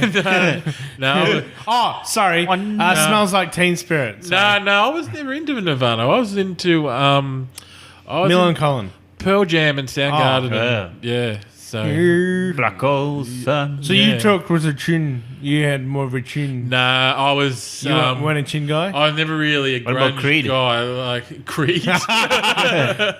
No, Creed doesn't count. You saw Nickelback when they were playing at the Punters Club. Oh, jeez. You saw Nickelback play downstairs at the Espy. That's how old school you are. No. But the reason I don't think He's still got it'll the signed T-shirt from the night. So the reason I don't think it'll work when you watch Twin Peaks, like a lot of the imagery, there was lots of weird imagery going around then. Like say, like T-shirts that just have like a random like deer head on them, something on top of like a VW or something. Like, all these random icons that they just chuck together just to shock people into thinking a different way. So like in Twin Peaks, you saw lots of weird stuff, like walking into like a police officer's office or something, and like on his desk there's this massive moose head just lying there or something, just for no reason at all. Like there's no reason for it, and just like. But Lynch has got this thing about. I think his thing is about. Isn't it like his thing is like signifies in dreams? Yeah. So his things, because like if you watch like Mulholland Drive Which is a film I still don't understand. yeah, it's Like I've even read different theories about what it all means. There's like 10 different things you but can read. supposedly, like when all of the name badges and that changes at the end of Mulholland Drive, and you get those trying to understand the plot bombs happening while you're watching the film. Yeah. The way it's filmed at the end of Mulholland Drive has this sort of wonky dream soft filter thing going on to make I don't know. Isn't Yeah. that what's going on in Twin Peaks as Well, well? that's going on all the time Yeah, in Twin Peaks. so- Like, So you just got to get used to that, I think. like I watched the original Twin Peaks season last year, and this was before I knew Have you got this on DVD as well? this came. Twin Peaks. I've got the original series 1 of Twin Peaks. He's going to have to bring a bigger bag to Yeah. work tomorrow. Gonna need a bigger bag. Yeah, so You need a bigger boat. I mean, like, a lot of me watched Twin Peaks back in the day because of Cheryl and Fenn, right? So, She's like the Sophie Lee of... yeah, she was like the it girl back then. She was super hot, and she still is super hot, I'd say. So, I'm looking forward to today's generation getting shocked by what Twin Peaks is. It will freak people out. It's either going to soar like an eagle or freaking crash and burn within a week. So, but I think there's... But we haven't been titillated with something of that. Well, it deals with some pretty dark stuff. But we haven't seen stuff like that for a bit of time in the last Yeah. 5, That's true. Like, 10 years. Like we haven't. we Really, haven't seen anything like Twin Peaks since Twin Peaks. Yeah. What about What? American Horror Story? Does that come close? I never watched No, that. that's kind of a bit more stylized and stuff Yeah. than this. This is very abstract ideas and imagery. Underneath the Who Killed Laura Palmer story is it's a pretty dark outcome. Like, it's not something that you'd think network television would really warm to putting on there. Oh, because we're more network. PC these days. Yeah. Yeah. Like back then, the target market that was targeted at was the 18, like the 20-year-old kind of artistic. And the thing about it was, like, it wasn't like there were too many different splintered cultures back then. Yep. Because they were all of the media was still going through the old school through funnel. So there was a huge group of teenage and early 20s grunge people who were all who had all suddenly moved against mainstream media, who were all getting into thinking about different ways of thinking and Like, art and design and all Winona kinds of Ryder stuff. in Reality Bites. So it was a massive it was a massive cultural shift that made Twin Peaks successful. Yep. So I don't know whether or not now, in terms of being in an environment where you're kind of politically correct hipster type environment, I don't think this is going to work. I'm a bit lost with the timeline, but Blue Velvet came out before Twin Peaks, or Don't know. oh, Don't know. all right. I do not know.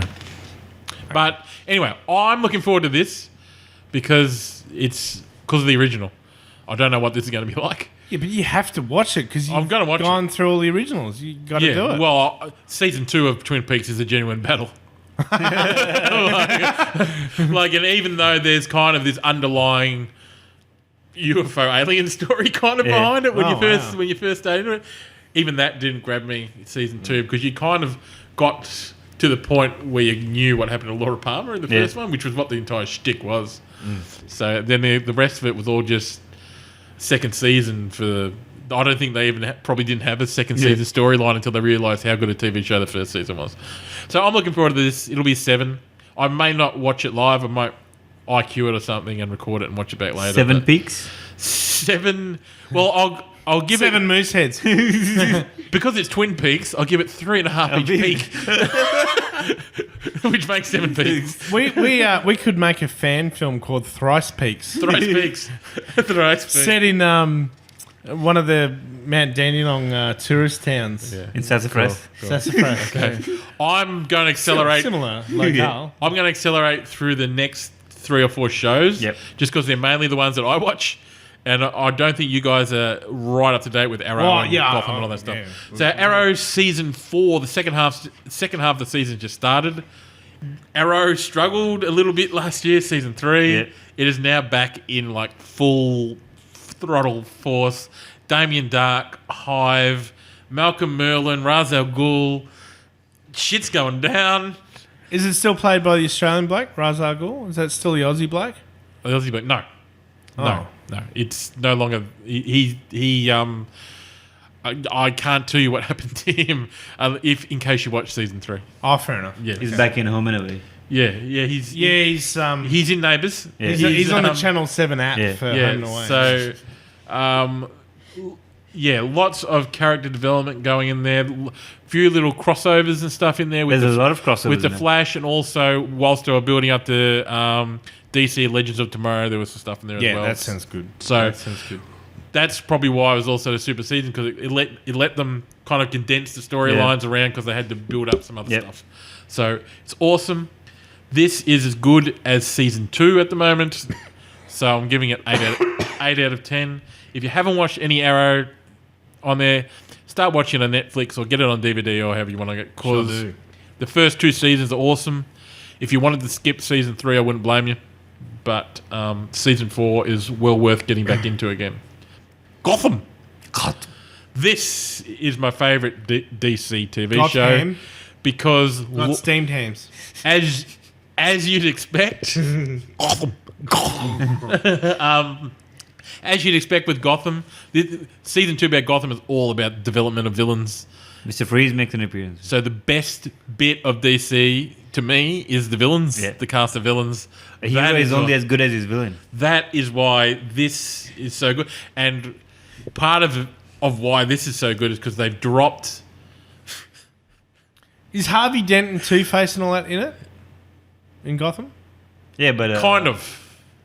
Because he's young. the same back age then. as... The Harvey Dent character is in Gotham at the moment, but he may not be he's not Two-Face yet. Yeah. So, in this one, you've got Mr. Freeze coming in for the second half of Mr. Freeze. Cool party. Season 2. Good party. Nice to see you. And you've got Hugo Strange also coming in as a new development. He looks creepy. It would be Hugo so Strange. cool if he pulls the honeycoat. It's going to be a bitter harvest. Bitter harvest. Bitter harvest. Download the app now. Downloading. Download the app now. Get to the app. Get to the app store. So, the storyline that's going to continue on within Gotham is all the villains. You got Penguin. There's still a Joker. We've been promised a Joker origin story out of Gotham. So if you're a DC fan, you're a Batman fan, you need to be watching Gotham, because you will. They've promised against what people want. Even people don't really want a Joker origin story. They don't want to know, but they're going to do it. The origin of Joker. Yeah. And Azrael is going to make an appearance. Yes.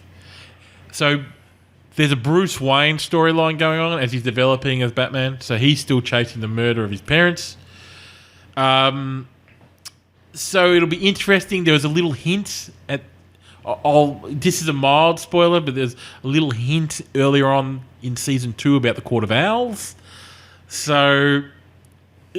Talon. The second half of this season is either... Well, first of all, with Freeze and Strange in it, it's going to be an awesome second half anyway. Yeah. But I think it's going to build up to a crescendo where Season 3 will be unmissable.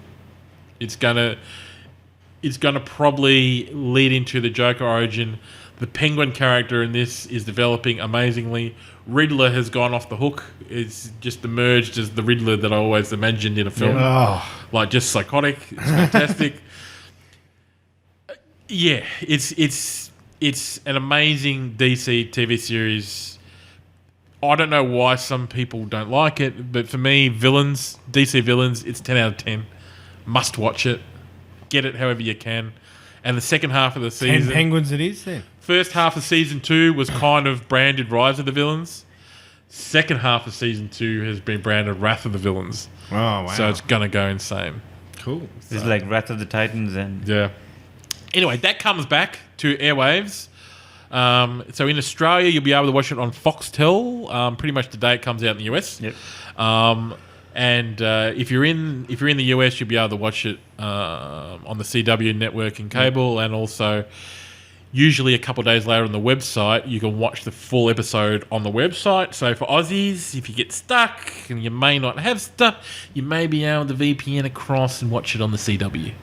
Not saying you should do that. VPN. Not saying you should do that. I would prefer that you maybe paid for it or did whatever. But if you want to wait, probably in a year's time, it'll also be on Netflix. Netflix. Now, Flash season 2 has also started. Flash, I can't explain how good Flash is at the moment. I don't. Aurora Borealis Flash. Reverse Flash coming back into stories. You got a Zoom storyline going on. King Shark. You got Killer Frost, Deathstorm, King Sharks actually this week. Yeah. And it had the Jaws soundtrack in the program. Yeah, you've got Vibe kind of emerging. It's nuts. You're going to have a few crossovers in the second half apparently this season with DC Legends of Tomorrow and Flash and the Arrow. I mean, that would be Earth 1. Wouldn't it? Yes. Yeah. Yes. So, and apparently, when they're looking at things using their different version of Earth, that they're probably going to have Flash go to a different Earth, and that Earth will be the Earth that the current series of Supergirl is set in. So nice. Supergirl's currently not in Flash, but when Flash goes for a different Earth, to Earth 3 or something, that's awesome. That's Supergirl's Earth. So that's pretty cool. It's a crossover without them being in the same. But is that supposed to sync up with the Supergirl show in some way, as in share the actors and Yeah. Yes. So same actors. Yeah. man. So he posted a photo of them shooting the scene. Yeah. So it's going to be awesome. I was looking at the old iTunes library the other night. Yeah. Because we've got the Apple TV set up. But yeah, I noticed that the Legends of Tomorrow icon was on iTunes. Yeah, I think you'd be able to buy the episodes. So that means I could theoretically maybe purchase Flash Possibly, stuff on iTunes. Possibly, yeah. Oh, Yeah, you it could. saves me going to the DVD store. Damn straight. Hence And- why it's closing down. Yeah. And claim it on tax. Yeah, well, we were just talking about that I kind of miss sometimes wandering around in the dusty old DVD store and just flicking through and getting some second-rate, B-grade telly movie as part of my 5 movies for $8. I kind of miss that a little bit. The kind of subtle odor of the DVD store. Why does this DVD smell? Why is it smelling? But yeah, so get into Flash. Season 2, Part 2 has just started. It's brilliant. I'm not sure. Actually, I said Gotham is probably the best. These two are equal best DC for different reasons. Flash, I didn't think would get to where it is right now. It's amazing. DC Legends of Tomorrow. It's not what I hoped it'd be. It's again, I like it because Rip Hunter and time travel and Time Masters, all that kind of stuff. So it's interesting premise. He said he mentions Fallen Sons of Krypton and Fallen Sons of Krypton, and he's seen Sons of Krypton die and Dark Knight's Fall. So it kind of ties in a little bit to the to the old canon of Batman and Superman. But yeah, it's like they're chasing Vandal Savage around time, and they're kind of hanging around the 60s and the 70s and the 80s. It's kind of like, I don't want to leave the 60s. Like I kind of expected a little bit more, like going back a few hundred years or whatever, and going through, not just hanging around in different decades that we just gone Bill through. and Ted style. And I understand there's certain financial restrictions into sets and what you can do and all that kind of stuff, but yeah, I mean, like you've got castles in Europe. What are you talking about? Yeah, well, I mean, but they went to Europe, and it was like they went to Russia in 1974 or something. It was just like it was during the Cold War or something. Yeah, right. So it wasn't, and they were just in like some warehouse chasing nuke sales and stuff. It wasn't really like it could have been in a backyard out in Keysborough here for all we know. So the show's building, but yeah, it's By that you mean hard rubbish. harder. Probably the best characters from the show is White Canary, who's played by Katie Lotz. Yes. Yeah, so fans of Arrow will know her as being Black Canary. Back on Does she have the voice? The Boys. No, they never used that with her character in Arrow. That only came about later on when I will spoil shit if I told it, but another character assumed the Black Canary role, and then actually Katie Cassidy. Yeah, Katie Cassidy, and actually Cisco, who's a character whose vibe in the Flash, he's a technical guy, and he actually built a necklace around there that gave her So that's how that all came about. But Adam's a good character. That's another character.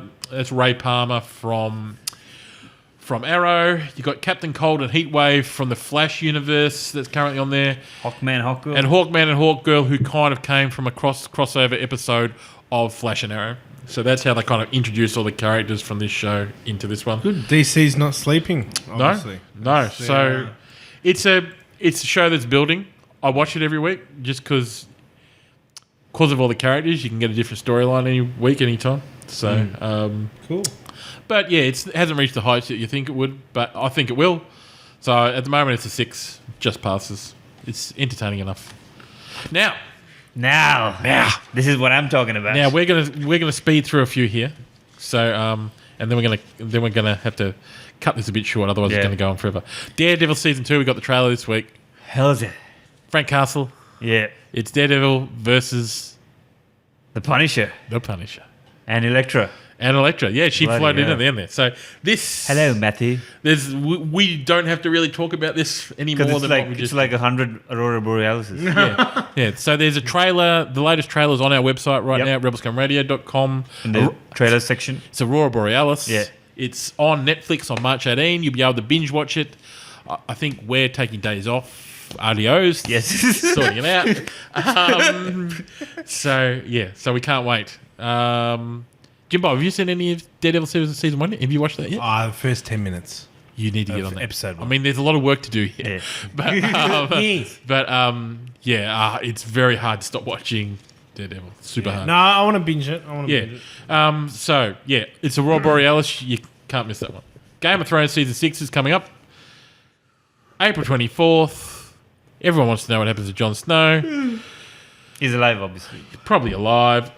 Because he's been seen in the behind the scenes. Like, the interesting bit of what we're talking about at the moment with Games of Thrones in season 6 is that we're no longer going to have the people going, that happened in the book? Yeah, this happened in the book, because it's gone past what George R. Martin has written in the books now. So where she goes, nobody knows? Nobody knows. So we can all enjoy it as equals. Yeah. So, good. To me, Games of Thrones is beginning to peter out a little bit. It's beginning to get a bit convoluted and messy and whatever. It's going into Walking Dead land, just kind of beginning to peter out a bit for me. But I still watch it all the time. So for me, it's only a 6. I'm not that super keen.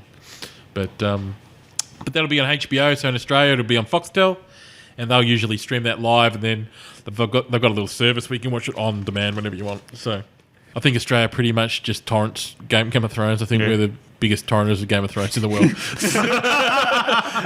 So check that out. It's a fact. Australia's the Aurora Borealis of Game of Thrones. Game of Thrones. Game of Thrones, yeah.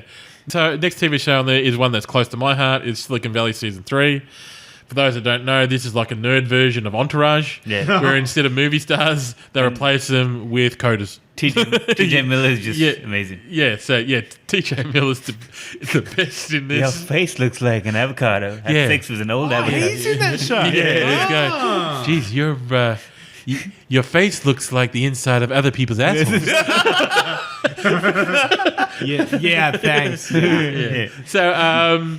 So you guys haven't watched. This is a very easy show to catch up on. There's maybe only I've seen season 1. I need to watch season 2. Yeah, there's short episodes like Entourage, 22 minutes, and there's usually only 8 or 10 in a season. Good party.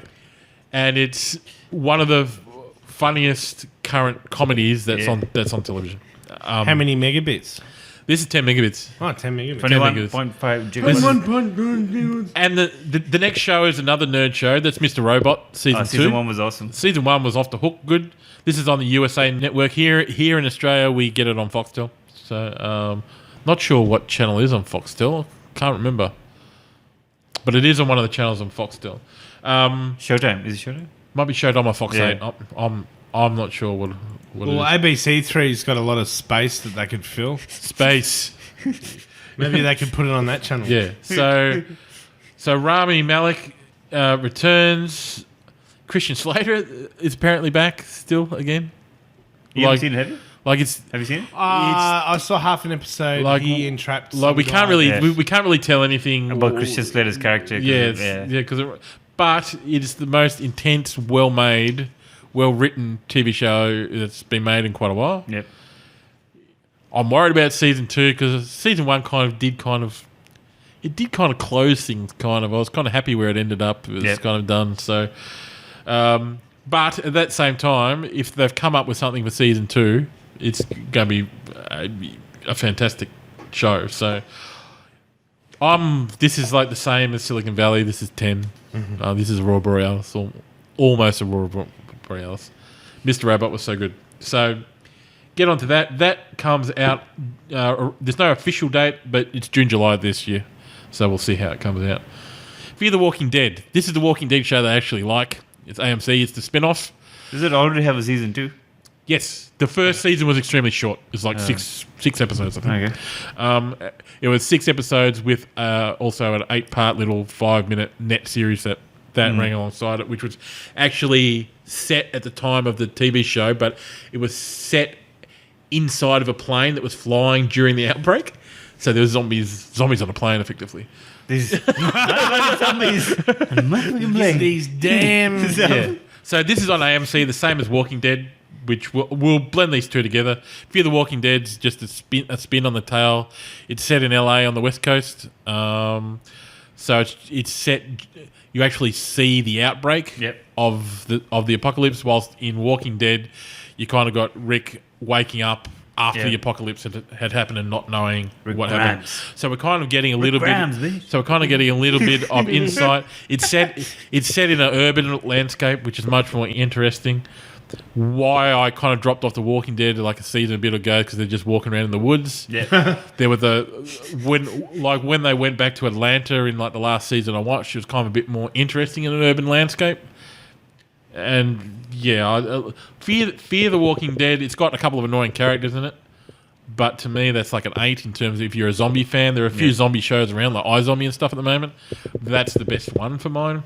I love Fear the Walking Dead purely because it does different things than all the other stuff. Yeah. Like, I'm going to spoil season 2 a little bit at the moment. They're moving. The end of season 2 kind of hinted that they're moving from a city landscape and they're trying to go out to a boat that's sitting in the bay. Yeah. So they go out in the water. Walking Dead, they've got Negan, the biggest villain of all time, coming into Walking Dead this season. He's the one that's in the graphic novels that does a bit of damage. So that's interesting, but I can't watch it. I know there's a lot of Walking Dead fans out there that love the show. I used to love it. I used to download. I plead the fifth. I'm not going to do this because I was going Did to. Jackie tell you to plead the fifth?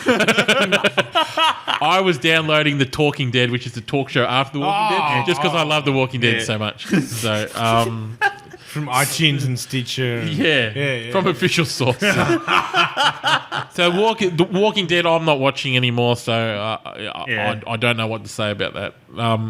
I know lots of fans. So, Walking Dead started this week on February 15th. Fear the Walking Dead starts on April 10th. Both on AMC. Here in Australia, that's Foxtelville. So, check it out. Now, we've got a couple of Marvel shows. Agent Carter, Agents of S.H.I.E.L.D. January 19th, Agent Carter started. You still watch Agents of S.H.I.E.L.D.? Started. General season. I flicker in and out of Agents of S.H.I.E.L.D. Not a big Marvel fan, and I've been told to watch Agent Carter, that it's a much better show than Agents of S.H.I.E.L.D. Haven't done it, but I am going to try and catch up on Agent Carter. I've got Marvel fanboy friends who would rate Agent Carter like a 9 out of 10. Yeah. And even some of them will be tiring of Agents of S.H.I.E.L.D. So, but I've been told that the season just gone of Agents of S.H.I.E.L.D. was super good. That the first season sucked, but this one's been super good. So, I might get back into it and see what's going on this season. Just try and pick it up where it is, because I was kind of interested in the synopsis where they said the team squares off against both a sinister government mucky muck and a body snatching alien threat. So I'm interested in the alien thing. I think they were because I saw an interview with Clark Gregg or whatever his name is, who married Agent Coulson. Agent Coulson. who married the chick who carried the watermelon in Dirty Dancing. He touched on spoilery stuff where he was saying that origins of Hydra were explored in the story.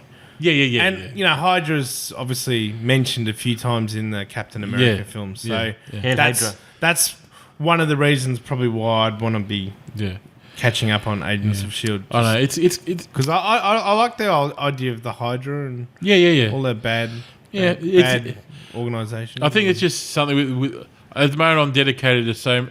DC rules the television space for mine. So it's kind of... I'm dedicating my hours of TV to watching the DC shows. And I understand that Marvel fans will watch these and they probably won't be interested in some of the... Like, I'd say most Marvel fans would be interested in the Flash because I think Flash isn't that far a step from most Marvel. But Green Arrow, the Green Arrow and Gotham and stuff, well, I don't think they'll be into it. But anyway. Sounds like one thing I'm gathering from all your ramblings about all this is that the DC characters, the Batmans, the bad guys, seem to be all shared around. From all the different people making these shows, whereas Agents of S.H.I.E.L.D. can't, like, they seem to be more restricted. Or because of the stupid. I don't know. Obviously, Marvel must have sold off. The way they sold off all of the rights to specific. I mean, when you look at the DC, you look at the DC shows and you think that Supergirl's on CBS.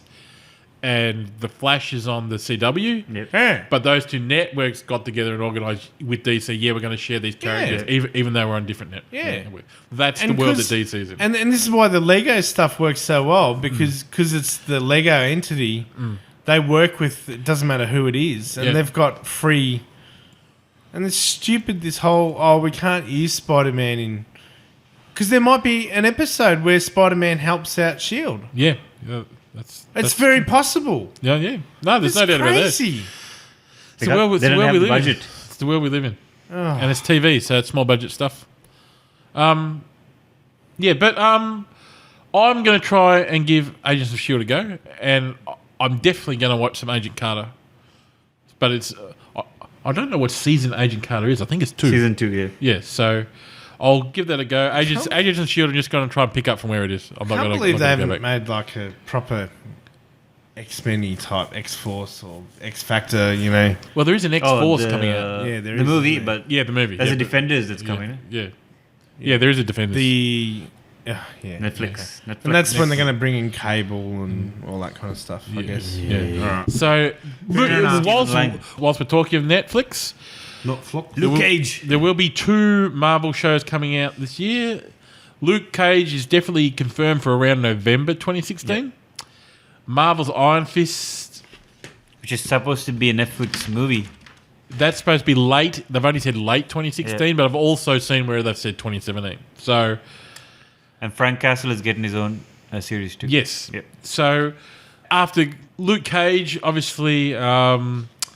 We've been exposed to in Jessica Jones in terms of like basically being introduced to the character. Little bit of Iron Fist as well. Easter eggs in there. So I'm really looking forward to Luke Cage. Maybe probably 8 out of 10 is my anticipation. Iron Fist I know very little about. Yep. So it's similar to Doctor Strange, but he has no... Reading some of the synopsis and stuff about... I'm interested when I read... Because I didn't know anything about Iron Fist, really.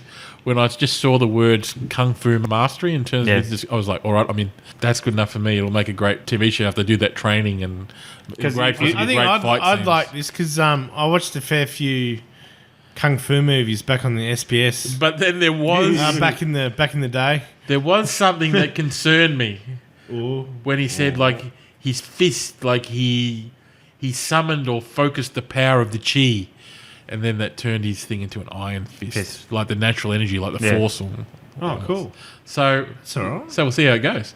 I'm looking forward to Lucas Cage 8 out of 10 Marvel Fist. I don't know anything about Marvel which Fist. I think it's probably it's probably probably a good thing that I don't know anything. I like to go in fresh. So I'm going to give it Still, I like to go fresh. 7 fist pumps. 7 fist bumps, 7 iron Like even with fisters. Jessica Jones, we didn't know anything about her. And it was 7 iron fisters. What if just change the order in the which way you said that, maybe?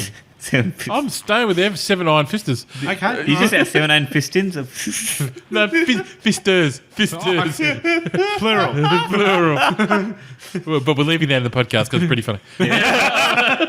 The next show is one that I only just come across on CBS. Brains. It's Brain Dead, and it's kind of like it follows a story where one of the staffers in Capitol Hill in the US, like the government building there, he realizes that aliens have taken over a number of the brains of the congressmen. Awesome. It's like Mars attacks. It's like Mars attacks. So I'm looking forward to this. I don't know what it's going to be like, but I'm looking forward to it already. So I don't know. 8 out of 10. It's going to be a good show. So that's coming out in the middle of the year. Now, one piece of bad news for nerd folk out there. No Doctor Who this year. So, although they are preparing the next series for 2017 release. So, you're going to have to wait. The Daleks, And Peter Jackson is going to direct a few episodes. Oh, yeah. The Daleks there you go. all look the same, so Yeah. they just gather a bit of dust in storage because Yep. Now, Daleks always look the same. we've put links to all these TV shows in the show notes of here. There are some honourable mentions. I'm just going to mention their titles and release dates. We won't go through them. These are shows that I saw that interested me, but I wasn't sure what they were about. There's not many trailers and stuff around. There's Stranger Things on Netflix. It's got Winona Ryder in it. A mother whose son's disappeared. It's a bit of a dark, like a supernatural story. So that interests me a bit. Got Baskets with Zach Galifianakis in it, where he plays like a Paris circus clown who can only find work in a rodeo. So it's but apparently it's kind of a little bit of a black comedy. Okay. So that comes out, I think, this week actually. Is it going to have bat toots in it? I do not know. Butt toots. Any bat toots? So how many bat toots are you giving there? I'm not giving. These are just. no butt toots. These are just the honourable mentions. you trying to trash talk? So the next one is Roadies, June 26th on Showtime. This is another J.J. Abrams produced show. This is like a comedy drama around like some roadies. Oh, it's like an Almost Famous type thing going on. Have you seen It'll be an interesting show. Person of Interest? No. Oh my god, you got to watch that. I've watched all 4 seasons. Now this week on the Sci-Fi Channel, there's a show called Magicians that is coming out. I've seen some actually previous to this on Foxtel here in Australia. So it's kind of like it's a school where people go and effectively what he thinks he is a magician, but really he's an illusionist, and the school that he goes to kind of release his real magical powers. So it'll be interesting to see what it's like. The special effects look good, which usually for me on a Sci-Fi Channel TV show, they can be a bit like Warehouse 13 type dodgy stuff. So that's interesting. Warehouse 13 had potential. It but did. It lost potential. See. I'd seen enough of it. Could have been good, but oh well. Yeah. Oh well. Yeah, so, and the final one to mention is a show called The Path, which is on Hulu. I don't know where it's going to air here in Australia, but obviously overseas you'll be able to watch it on Hulu in the States on March 30. It follows... It's about a family that finds itself under the influence of a cult leader. So, so it's got Aaron Paul in it in the lead role, which is why it took my interest. So, and it's kind of getting some good preview reviews. So, definitely March 30, The Path, Aaron Paul. Check it out. It'll be fun.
Welcome back.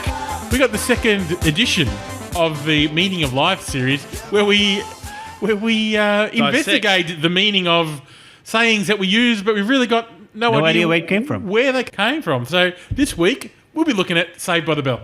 Now, I think most people, would Saved by the Bell would be a boxing term that they'd be used to. Yeah. The bell goes, you've been knocked out, but you've been saved. You never get to count of 10.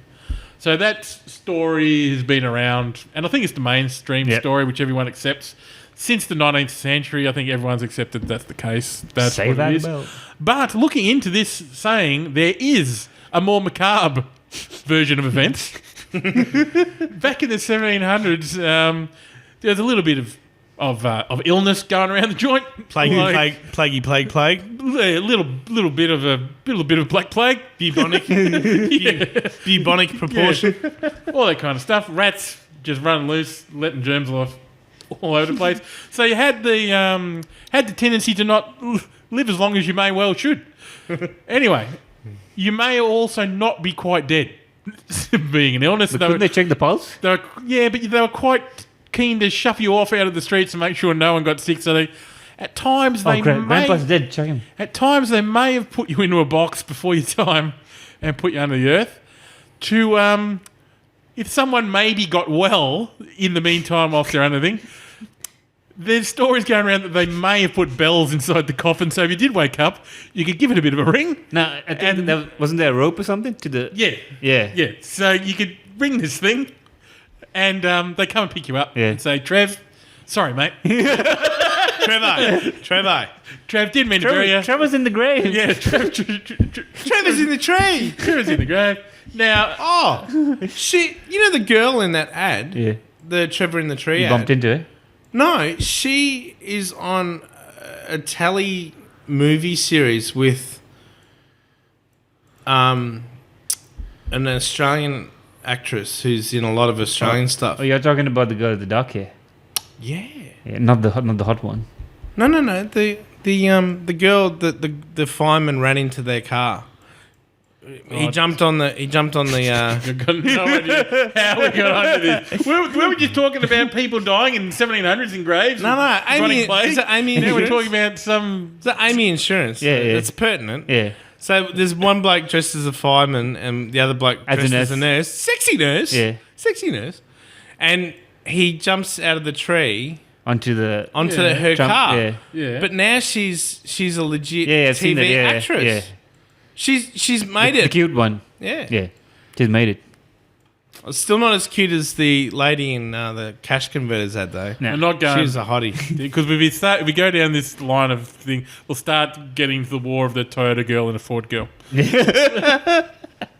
Which is a dangerous place to go. Anyway, going back to Trevor in the coffin. Trevor in the ground. We've forgotten about Trevor in the coffin. He's there. He's breathing. He's 6 foot under, and he needs out. He's still got a bit of life to lead. So there were stories, and I premise this by saying that the invention of the ringing bell in the coffin was real, but there's no evidence that it was actually ever used. But it was made, so they must have done it at some point. You'd think. But imagine it's like you get up and then you're in the coffin and then No.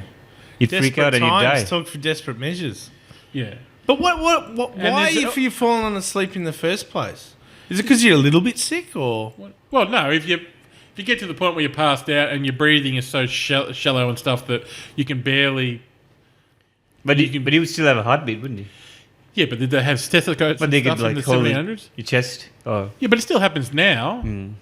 Like, you hear sometimes like ambulance workers and stuff. They pronounce dead. Someone's dead, and then all of a sudden, next minute. hey, it's Jono here. I'm all right. I'm all right. Oh, it's alive. And then obviously there's we can go back to the Hayden Christensen film 90 Minutes in Heaven, which we got to watch. Yeah, which we now have, and we're going to watch it. All right. And he was dead for 90 minutes, and he came back. So he would have been in that coffin for an hour and a half. But I mean, like being in a coffin getting buried, you're thought to be dead for quite a long time. But don't they do that in the desert out in central Nevada? I don't know. This is like 1700s. I assume this is the back streets of London or something. I don't know. Jack the Ripper. But yeah, anyway, so there's the two stories. The second one is an interesting one. Even if it's fake, I like it. Yeah. But yeah, I'm going with that because I like it more than the boxing one. Even though the boxing one is actually where it came Yeah, it from. makes sense. So whenever I'm in a pub and I've had a few pints, I'm going with the coffin bell. That's the story I'm going with. Because no one's really going to know that. And No one's going to. It's a good. Although everyone has got a smartphone, they can Google that shit up in the phone in the pub. So I got a funny story about a Sri Lankan who tried to break the record for being buried alive oh god. in a remote village, and they buried him. Yeah. And the family who buried him, they went to sleep Yeah. and they forgot about him. And that was a really hot day. Next minute, man dead. Oh dear. Yeah. Yeah, I remember like it's on. And there was nobody to adjudicate the record. Yeah. Oh. Yeah. It reminds me of a story. It's kind of reverse, but reminds me of this story that I heard on Mysterious Universe once where there's this Indian like Swami guy and he had a mega like an empire. He was rich and like he was keeping all his followers and stuff in money and feeding them and stuff. Anyway, he died of a heart attack. Yeah. And but all his followers, like the other top leaders and stuff, said they put him in a fridge. I heard about that. And like they just said, no, he's in a state of animation. Like he's not dead. like he's not dead. He's just in like deep. That was like last year or something. Yeah, it's just like so they wouldn't lose like all the wealth and stuff that's around. I said, no, he's not dead. He's just in the fridge. He's just chilling out. He's our friend in the fridge. Yeah, I'm gonna find. He's having a cool party. Yeah, Buddy. I'm actually Chilling out. I'm actually going to find a link to that story on the Mysterious Universe website, and I'll put it in the show notes because it is a great read. He's having a bitter harvest. Yeah. Anyway, that's the end of episode 7. We're all over for this. We're done. We're spent. I like how it's an X-Files episode. Nothing left to give. And we're talking about the 90s, and you mentioned Saved by the Bell, because clearly you were referring to... Screech. Screechy, screech, screech. Jeez. Mr. Belding! Mr. Belding. Mr. Belding! Jeez. And then he ended up on Celebrity Big Brother. Yeah, jeez. There you go. Maybe we'll do a Beverly Hills 90210 special. Where are they now? Where are they now? Special? Are you going to put a link to his sex tape? No. God, no. No. Wifey's listening. Can't talk of such things. Yeah. So anyway, we'll be back. We'll be back for the next episode in a couple of weeks. But to keep up with all the latest Rebel Scum news, go to our website, rebelscumradio.com. Again, you can follow us on all our social accounts, Facebook, Twitter, Insta and YouTube. Podcast, wherever you can find it. Yep. iTunes, SoundCloud, Stitcher, TuneIn, Podbean, wherever you want to go, we are already there. And yeah, if you got any comments, you got any ideas for mixes, for anything you want us to cover on the show. Any fan art? If you got Any fan art for the Instagram account. Yeah. Yes, send us your drawing. Send it to us. We'll promote it. tag us on Instagram. Yes, tag us on Instagram. You put a drop shadow on the Rebel Scum Radio logo. Yeah, because I needed Deadpool to sit on there. I see what you did. Because it would look funny if it was We've got a two-dimensional. war of the designers. Look out. No, it's all right. 'Cause it looked all right. No, because it would look funny if he was sitting on a two-dimensional. Just for that one. Anyway, that is it. That's the end of the show. We hope you enjoyed it. We're going to be back. We're going to leave you with a little bit of a tune here. What tune are we going to leave them with? K-pop? Damn straight. Why not? We're going to leave you K-pop with it some is. K-pop. I'm going to find the best K-pop song I can. What's the TV station on? Is it Channel 31 has a K-pop special? Every Saturday morning, SBS has... SBS. SBS has Pop Asia, I think it is. Yeah. Yeah. Pop. It's actually some of the Asian pop is some of the best pop music going around today. I stand by that. Like it's the most. They take more risks than Western pop music does. So if you ever want to get on the SBS website wherever you are around the world, I wonder how many. I think you can get it on demand and check it out. It's pretty I good. wonder how many hits Gangnam Style's got now these days. I wonder. Yeah, well, I mean, just be careful because if you're like a 37-year-old man and you're in like Detroit, Michigan or something, and you're Saturday morning, you're scooting around the floorboards in your socks listening to K-pop, just close your curtains. No one needs to see that shit. Anyway, we're going to leave you with some K-pop Suddenly, now. I've got a window into Carlos's personal. Was this like a know. risky business remake happening right here in the kitchen? Aurora Borealis. I'm just saying. In your socks. In your socks. Suffer in your socks. Suffer in your socks. That is. Oh, we're going to talk about that We're one. talking about that one. Suffer in your socks. Suffer in your jocks will be the next meaning of life. Oh, that's gold. Yeah. Yep. Anyway, thanks for listening. We'll see you next episode. Laters.